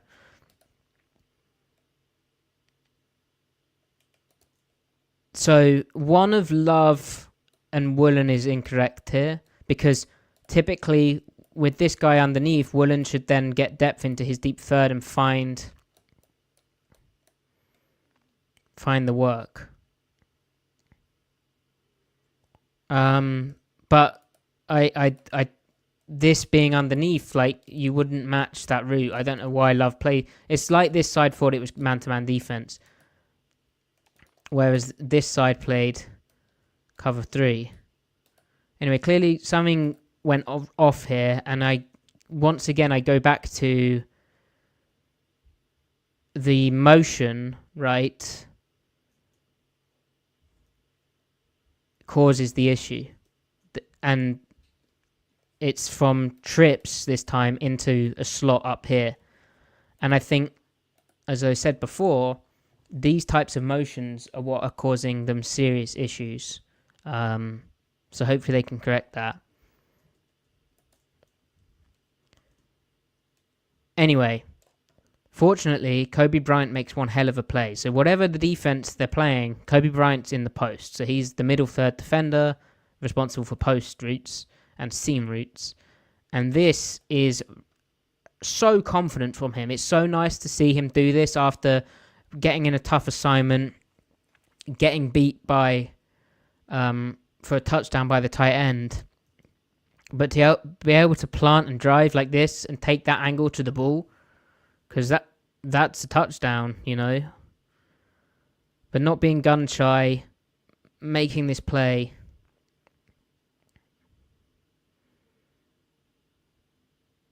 Very impressive stuff.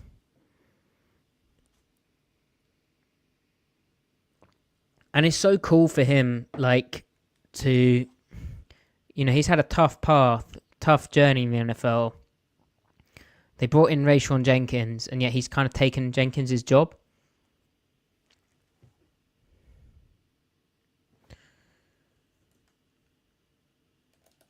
I think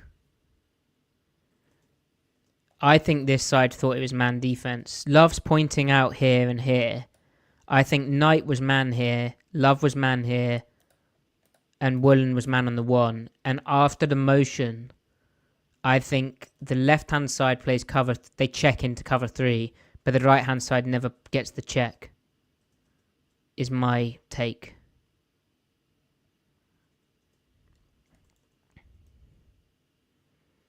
Or isn't on the same page as the check.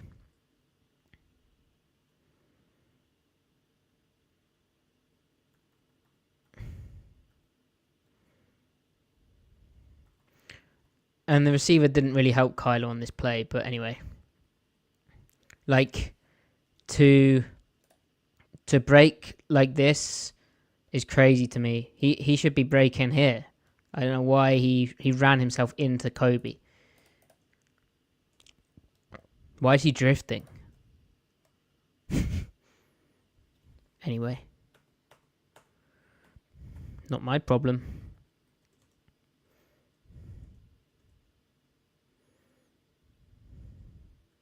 Right, let's go to, let's skip through a bit, because I've just seen what the time is. But if you are enjoying this, please do like the video. If you have a particular play you'd like to look at, please let me know. So this is an odd one.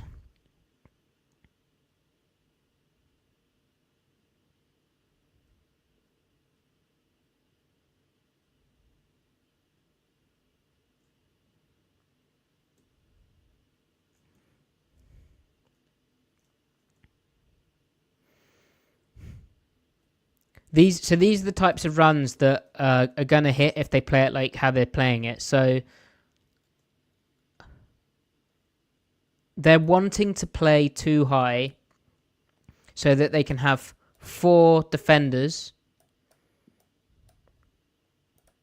over 3, like so.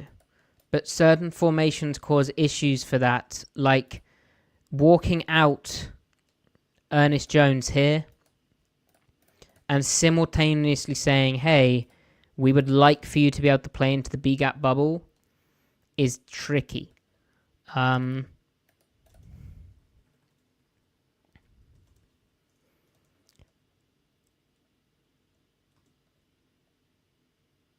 honestly don't really know how they coach it, but a B-gap bubble where you're kind of asking this guy to get in there, but also play 3 out here, it's too much conflict. I don't know if they expect one of these guys to get involved and Knight to press here and here, but with how they pull, there's just too much. Like, they just don't have enough guys. So, and then Ernest Jones is like lost here. He's not really doing anything. McDonald later in the game did a good job of playing a 3-tech here and not showing this look again because it got them in trouble.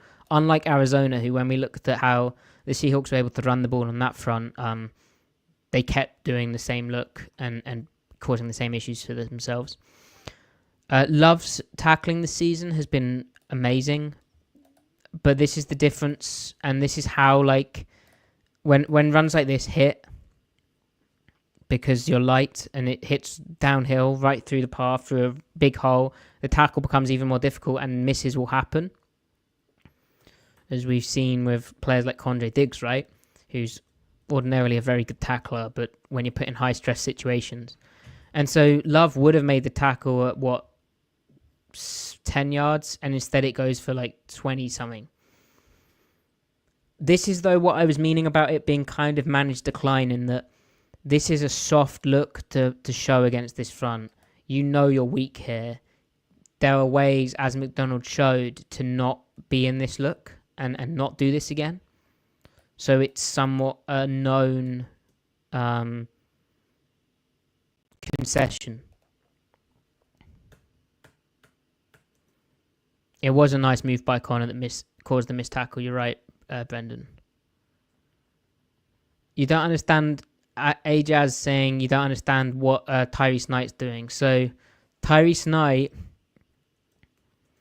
sees the pull and the pull, and he thinks I need to get outside of the pull and flow outside of this guy, because this guy's coming to down block me for them to run off tackle like this. And Ernest Jones, I don't really know, because he's like in no man's land the whole play. He's like trying to slow play for the bubble and play 3 here because they want to be 4/3, right? Ultimately, he's trying to split the distance between this and this, but he ends up almost doing nothing. Like, what some teams do against this would be you set the 3 technique to the field. If you want this guy to be able to split the distance, you can move your front. So then his gap, rather than being the B gap, is like the edge. But the way that the Cardinals pull would still be a problem, even if you're moving the front. But basically, this is a great instance of how a B gap bubble to your number 3 player side when you're in too high causes knock-on effects. It's very difficult.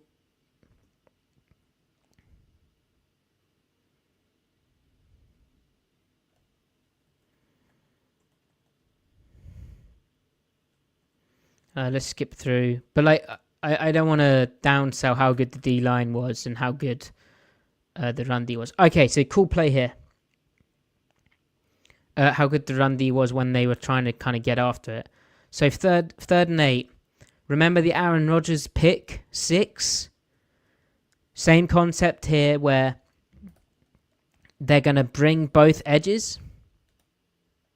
They're going to play man-to-man on the back end, cover 0, basically. But they're going to drop their D-tackle and drop their D-tackle here. The glitch blitz, says Chase. That is a good way of describing it. It really is like some type of... you know how, like, watching McVay and Shanahan and all those guys call offense plays, it's like they grew up playing Madden, which they did. Watching McDonald call some of his blitzes is like he grew up playing Madden, which I'm sure he did. But it's like it's like stuff people did to cheese the system. So same trips formation as well, like what the Jets ran. You see, Jaron Reed almost got a pick here. If Kyler had thrown the slant, it would have been. So, look at Jaron Reed right into this. Not as good a drop as Leonard Williams. He needs to be a bit wider, but he's in that slant window. We'll get to Leonard Williams being a great coverage defender. But why this is difficult is if we're bringing this guy, right? We're bringing this guy, we're bringing this guy. We're bringing this guy, we're bringing this guy. And these two rush to contact and engage the lineman, right? It's a simple numbers game of 1, 2, 3, 4, 5. The running back can only block one of the edges. He is not physically able to block both edges. So there's always going to be a guy unblocked. But the type of quick throw that offenses can throw from this is to the running back. Well, guess what? These edge rushers will peel off with him. Or typically that quick over the middle pass, but oh wait, this guy's dropping here and this guy's dropping here into that over the middle pass.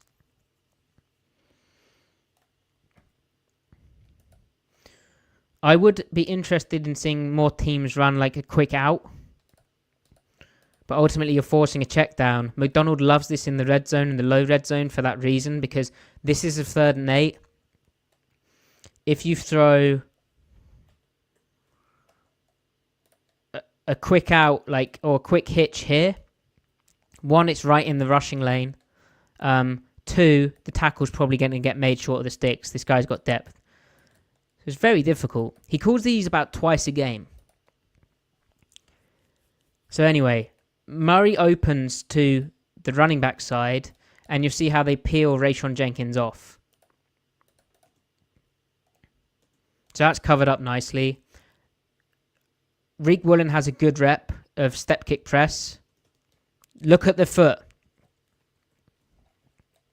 Read step with the outside foot. So step, receivers releasing outside, release,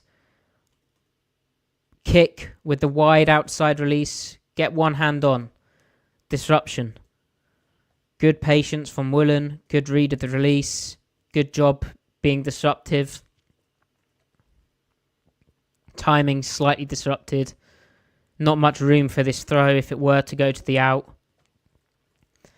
And Murray sails the throw, I think really because he's under pressure from a great rush from Derek Hall, who he had a couple of these in this game.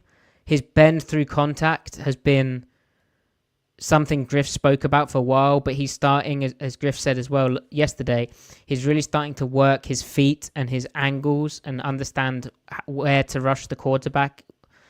I mean, that's very high-level stuff there. So I think that's why Murray sails the throw. Obviously, they do a pretty good job of, Ernest Jones messed up there. He kind of was uncertain at the snap, I think. He was calling for flag, which enabled the guard and the tackle to get to Spoon. But anyway, look who's in the window of the shallow. It's Leonard Williams. So, along with the pressure, Murray sails it and it's thrown to no one. Julian Love does make contact with the ball in the air, but it's an uncatchable pass, really. Although McBride wanted a flag.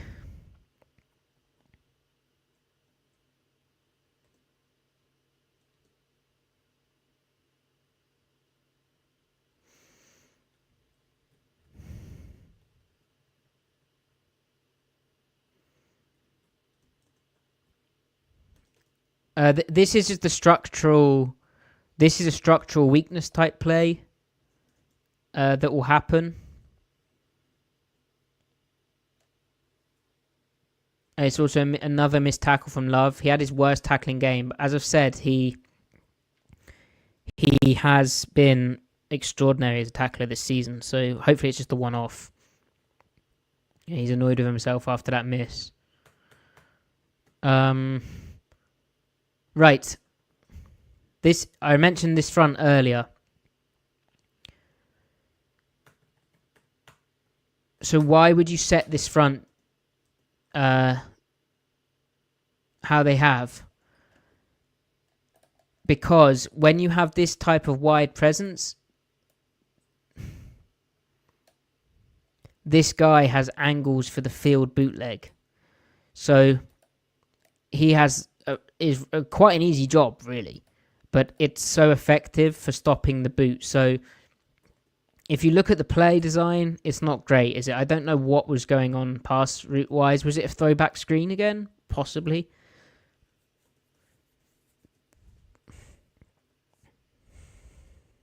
Or maybe trying to throw back like this.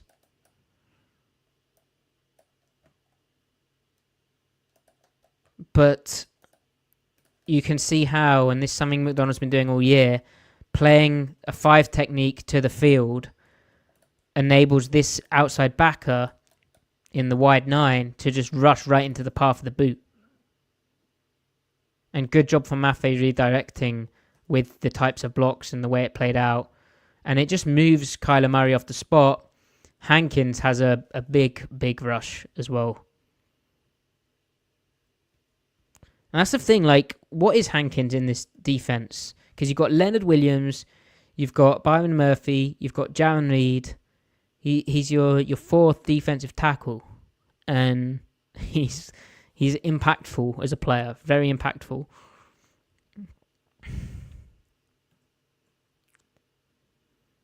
All right, so we saw the play earlier, which was an issue, where this isn't 3 detached, is it? It's not quite the same play, but we saw Ernest Jones kind of playing in the no man's land. This is an adjustment of play the 3 technique to the number 3 side. It helps because he's a tight end, so they ordinarily would set their 3 there. But it enables Jones to be in the A gap and in the weak hook, and you spin strong again, like we saw on the pick. And so there's less conflict for everyone. And you're also playing gapped out. So it's not the exact same thing, but it's not showing that same look that they got run on. They get inside zone. MATTY makes a play where this might have been a pressure. Or maybe it's just reading the zone concept. The way Bryant comes down looks kind of pressure-like. Yeah, I believe this is probably...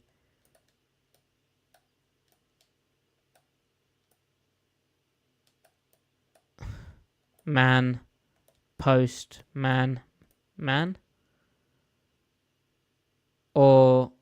But who would be man on the tight end? Maybe not. Maybe it's just how the D-line plays it. Anyway, it works well. Good job getting movement. Because Williams moves too, right? Yeah. So it's like a pirate stunt, but it completely crushes inside zone.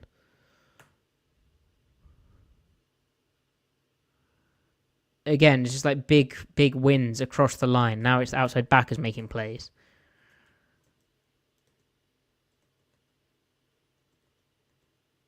Here we have the 3 high safety look. So we spoke about how you can rotate in different ways. So on this play, this is, I believe, is it double buzz? Oh, they drop 8, don't they? Yeah, so it's like double buzz, where we have weak hook, strong hook, curl flat, deep third, spy, which is MATTY, curl flat, deep third.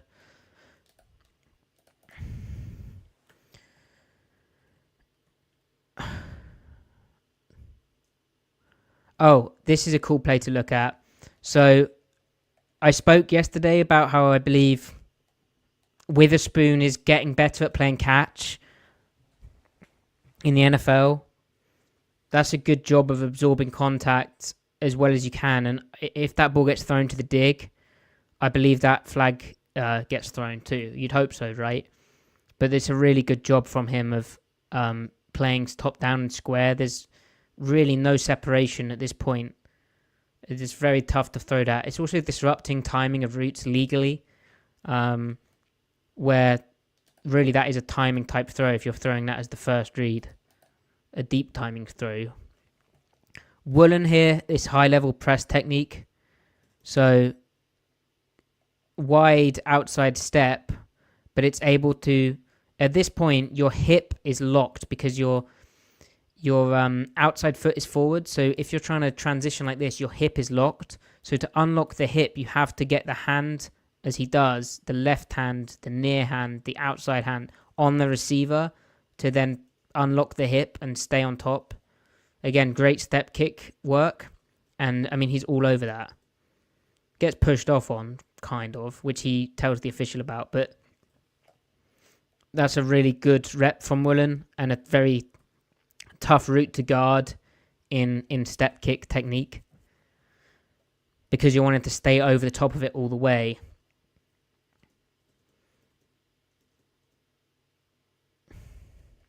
But I always say this, and we saw it on the previous step kick example from Woolen. The telltale sign is it always looks like the outside foot is twitching because that's the guy reading the release and gradually, looking to stay in front and square. So you see there's almost a quiver of him picking up, putting down that foot to then unlock the hip and kick outside with the outside release. Good jam at the line, placing the hands, not lunging. His feet are underneath him. He's within his frame. I mean, he stays with the first hesitation as well. It's just, that's hard to guard. And it's a bold throw. But even, like, the few routes Sherman gave up generally were, like, comebacks like this where, the receiver's being allowed to play. It's tough.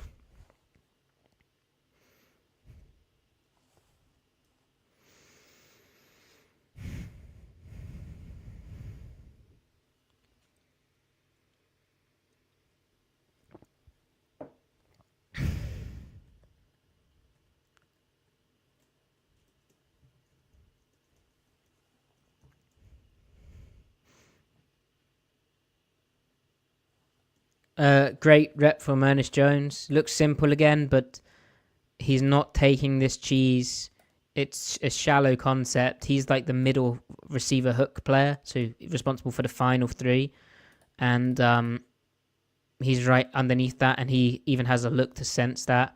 They force the ball to get checked down. And up front, I'll just play it through again for you. Up front, they draw another hold.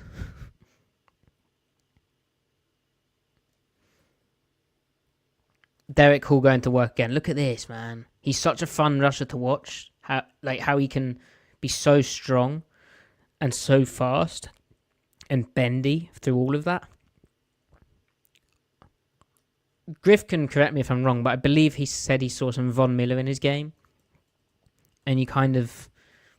It's like how he works the angles and the hands and the feet through the contact. Ajas saying about that comeback, yeah, it was great timing and throw by Kyler. Yeah, Brendan, it is crazy how fast he works from the outside to the inside. Like, again, it's the angles thing. Like, it's realizing in the down that the guy's turned. If we can work inside, that's where the room is. And it's where the guy's body position is letting us go. So separating and then arm. It's not even an arm over, is it? It's more like a club through. It's just nuts. And drawing the hold. So I'll get to a couple of plays I want to talk about. But if there's anything you guys want me to look at more, please let me know.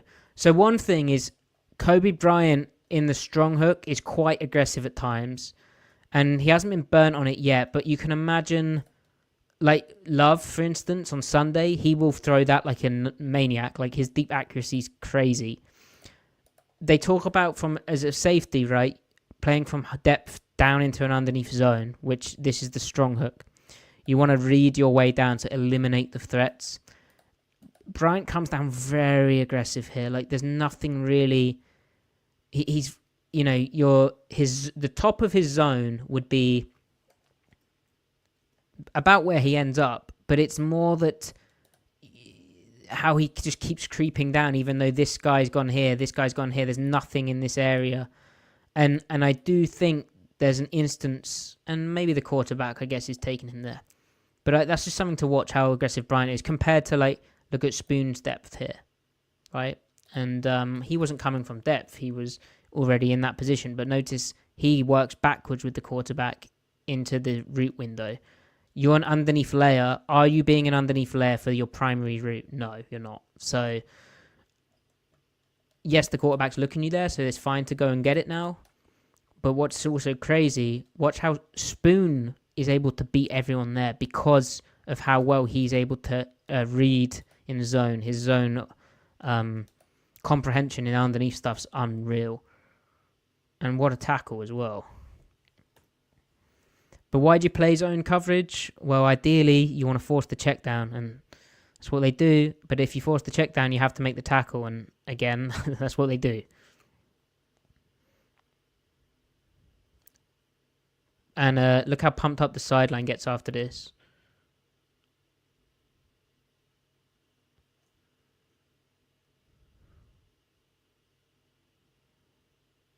So, to Kyler, this could be cover 2. This could be all manner of things, right? And I think week to week, I'm trying to remember what they showed out of this in the previous game against the Jets. But I spoke about how they'll vary this up, and at certain times they'll do different things.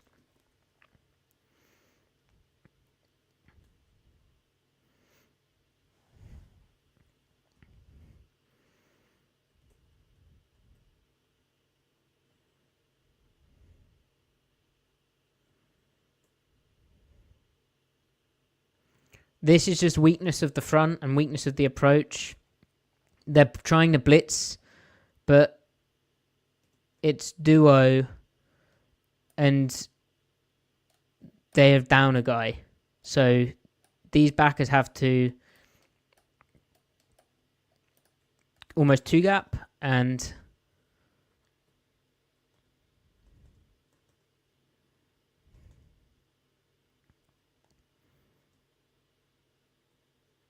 stuff like this will happen. I believe Tyrese Knight here really should be stepping here. Because it's duo, it's unlikely to hit out here, but it could happen.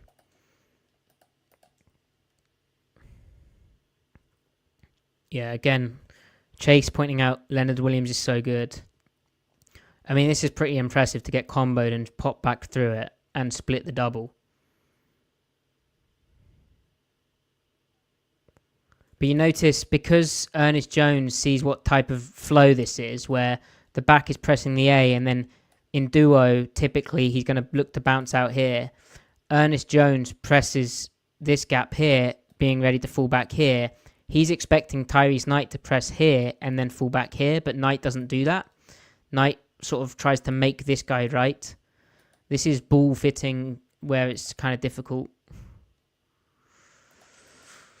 And the backers aren't quite playing it the same way.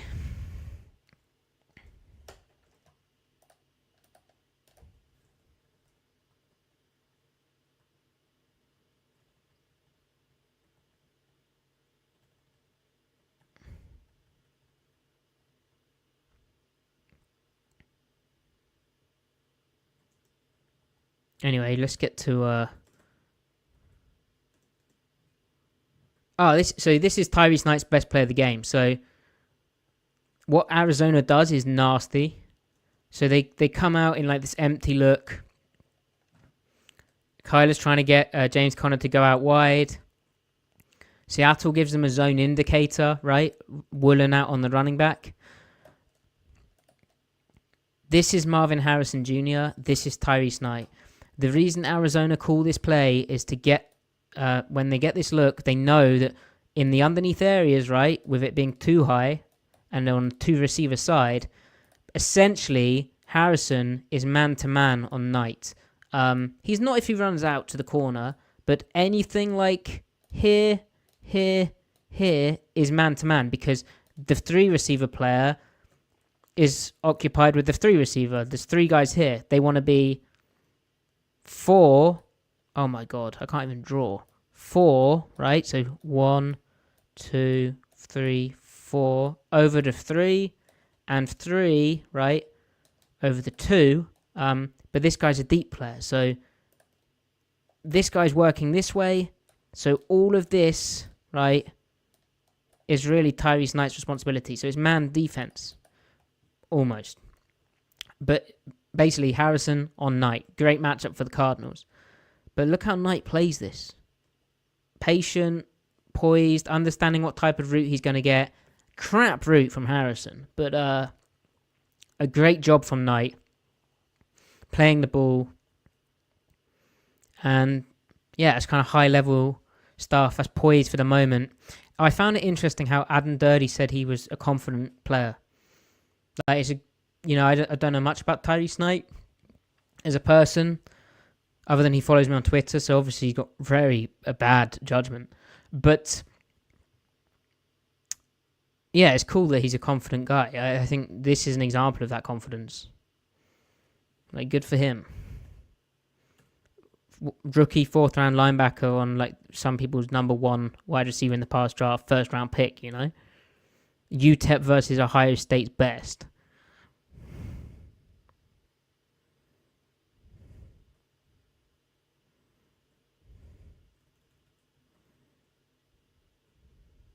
Okay, so this is disgusting. So they've started doing some more like crazy ass rotations. There's so much to unpick here. Monjombo, or maybe he watched the live stream when they picked Knight and my reaction to it. So what they're showing here, like, this is the same, like this could be all manner of things, right? But it looks like it doesn't look like what they end up doing. Yeah. So it's this type of rotation looks like Tampa 2, where that would be that would be that would be that would be that to a quarterback. There's so much for Kyler Murray to process, because if you look where his eyes are looking here, he's reading this backside safety work here. So he's thinking it's cover 3, which it is in a way. But then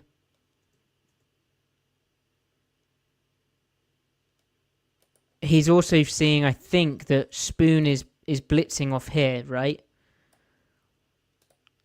And so he's kind of forced into throwing where Spoon was, right? But Seattle, in how they're playing the cover 3, where this is just 3 deep guys, this guy, Love, is matched up on the deep route, like the weak hook player, and Bryant is just playing pure eyes on Kyler. But in how they've played it,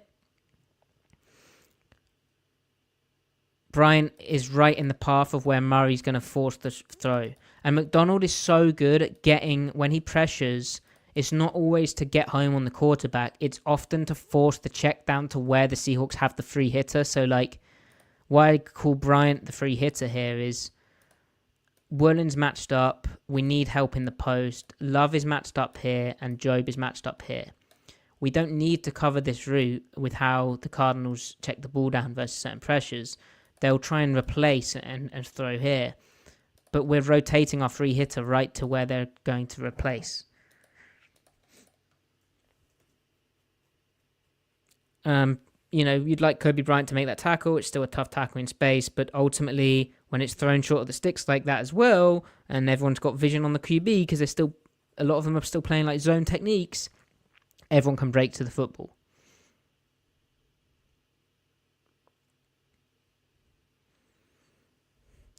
And there's also a sense of timing from McDonald of when to call blitzes. So that's what we'll end on. So what I loved, the last drive was funny, right? Because if we just play the last drive through,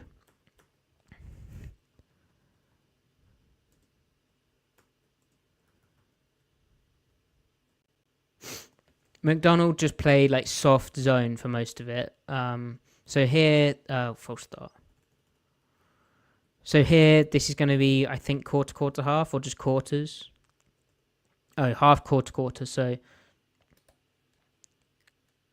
cover 4 on this side, cover 2 on this side, I think. No, I wasn't. I don't think I've done that yet. They get run on. Because obviously they're just playing situational.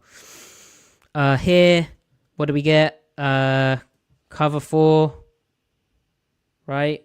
Oh no, quarter, half. So this is the cover 4 side. This is the cover 2 side. They're just rushing 4 guys on the play.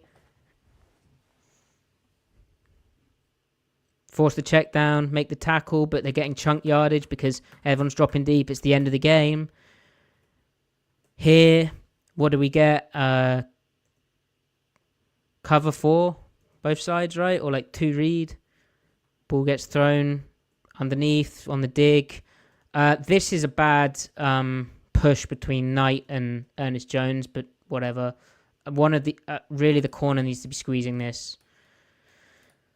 Anyway, they're just playing pure vision. They're letting them throw underneath. Again, they're just rushing 4. What do we get here? Cover 4 or 2 read again. Just rushing 4. Ball gets swatted. What do we get here? Quarter, half. Anyway, just rushing 4 zone. Everyone's playing off coverage now. We're not even pressing. Everyone's playing off. It's vanilla as hell. Up front, there's a cool pass rush game where do we get some nice action? Oh yeah, Nwosu with a really good rep with oh my god. Imagine being a quarterback. It'd be terrifying. Murray does very good to get rid of that to McBride. He makes a good catch on the underneath again. Good stuff. Right, now again, cover 4, I think, or like 2 read. Anyway, where's the ball going? Underneath. Everyone playing soft, everyone playing off. Cardinals are marching down the field. Doesn't really matter. It's all garbage time. What do we get here? Oh, like red zone cover 4. Everyone playing off. Ball thrown. Great pass breakup from Job, who had another really good game. What do we get here? Cover 4 in the red zone, I think. Everyone playing off. Great job. Look at this from Job. This is really good, playing for the back shoulder. Good contact. Great work playing the ball. Through the receiver hands, right? Then what do we get here? We get some press, but it's still cover 4. Everyone rushing. Everyone rushing. Just the 4 people rushing. Very vanilla coverage. That's an awesome job from Love, because Rayshaw's playing pure eyes and he's thinking this guy's running inside and he needs to hold this route off. Love driving like this is very good, because it's a beta for the type of technique that Jenkins plays. Great work from Love. He's playing very high-level ball. I know he had 2 missed tackles in this game, which he usually makes and has made this season. Love's kind of proven me wrong on my opinions on him, really. Not that I thought he was bad, but I underestimated how well he could look in this defense. Okay, so now 3rd and 5, or maybe this is the 4th and 5, right? So we've just seen them play basically soft zone. In the red zone, they've pressed up a bit more again, but they've just rushed 4 guys, and they've just been super vanilla and basic. And you think, maybe McDonald's happy to, give up a touchdown on this drive, even though they were executing well. And like I said, he just has that sense, even in garbage time, of when to call the play, when to call the pressure. So what do we get here? Oh, we show like we're soft again, and we get the double-edge pressure, the cover 0, where we're against doubles. So that's cool to see it against that. We haven't seen it like that, I think, this season. So man-to-man, man-to-man, man-to-man, man-to-man, with the defensive tackles dropping out. And as I've said, the running back can't block both edges. And so he goes left, Spoon's unblocked to the QB. And if you look at where the quick throw would have been, that's a very tall presence even on the hitch. And that's a very tall presence even on the hitch. And yeah, you could try and slot it over, but these guys are over the top and off.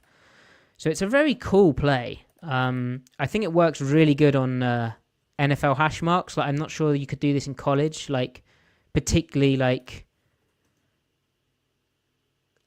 you couldn't do it from an overload front to the weak side.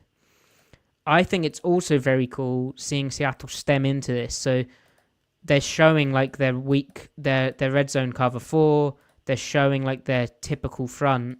And then very late in the cadence, they stem into the load front. And then they buzz up to the line with Ernest Jones and Spoon.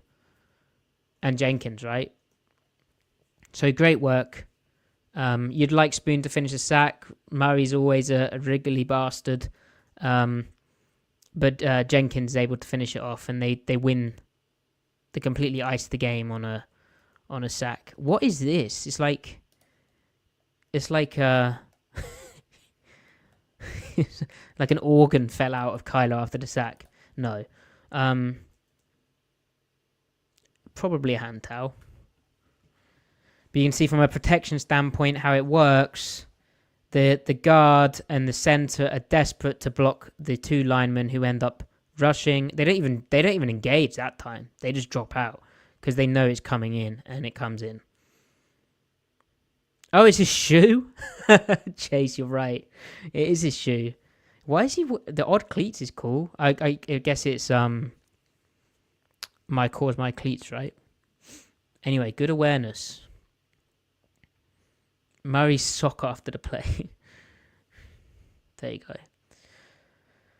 So, yeah, we haven't got through the whole game, but we've done quite a bit of it. It was honestly largely a lot more of what we've just seen. There wasn't anything really standing out. I hope you guys enjoyed that. I'm really enjoying doing it. It's really nice to have so many of you in here just watching me watch Seahawks tape. I've been a bit more tired this week, so I hope that didn't show too much. But it's cool to know that you guys are still interested in this. Please let me know in the comments if you're enjoying it. If there's a way to improve this other than me sleep a bit more. Please do like the video. It does help the channel. Follow me, Matty F. Brown, on Twitter, Blue Sky. I tend to post a bit more on Blue Sky now. I could have explained some of these plays a bit better this time, but AO is what it is. And I don't want to belabor stuff too much, and there will be a bit of re-explaining, and it's trying to get that balance, which I'll work out. I'll get better at that. Connor Olschlager saying, in your opinion, thank you for the donation, by the way, Connor. In your opinion, what Seahawks players deserve to be in all-pro conversations? Leonard Williams, Ernest Jones, and that's probably it. But it's tricky because I don't know how, like, a nickel like Witherspoon, like, so much of his impact will never be measured or seen, like, by statistics. And, like, you know, if you're playing tight man coverage, like, the ball doesn't get thrown there. His zone stuff, like, he's forcing the ball to go different ways, but that doesn't show up in a box score or even advanced stats. So I just think nickels becoming all pros is very difficult unless they have a ton of sacks. And I mean, he just missed a sack here, didn't he? So that won't help. And his production on the football, again, is just like a streaky type thing for that position. But like he's a really good player. So and then on the offense, I don't think there is one. So there you go. Thank you for the donation. Well, Monjombo, isn't the Packers, is Keyshawn Nixon? I know he's like the highest player. Is he playing well? I haven't watched much of the Packers this year, but is Nixon good? Gordon, thank you for the donation, mate. If you've got a question, please do ask it. Let me go through the questions I starred.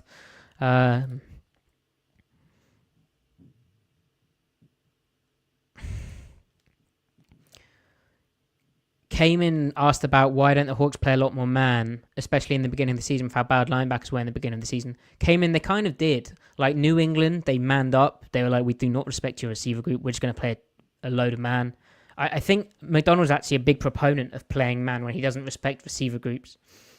But really, the linebacker issues weren't like the zone stuff was part of it, but it was more run defense where if you're a man zone, whatever, it would have been a problem. It was like second level, like poor alignment assignment stuff where it wasn't necessarily to do with like a man zone split. But thanks for the question. Random, one day I'll see it. I'm not going to see it tonight. Misfit, I see you asking about the Green Bay game. Griff and I previewed that yesterday, so please do check that out if you haven't. Right then, lads and lasses and everybody. That's me done. Have a good weekend or remainder of the weekend. I'll see you on Sunday after the game. It'll be a late one for me. It'll be like 5 a.m. For hopefully a victory overload where the Seahawks become a leading NFC contender after defeating the Green Bay Packers in action green uniforms. But yeah, please do let me know what you want to see from the channel. Like, I have some amount of free time each week, and to know where to input those resources is always useful. But I'm repeating myself, but seeing the same names in here in the chat and some new names each time is really encouraging, and I love the interaction, and I personally enjoy this. So, like, I enjoy this so much that I walked past a pub which was selling nice-looking pints of Guinness and went, no, I won't go in that pub tonight. Instead, I will stay sober and enjoy a double espresso at 1 a.m. to then do a live stream on the Seahawks defense. So, yeah, hats off to you guys. All right. Yeah, I'll see you tomorrow. Goodbye. OG3, I will ban you.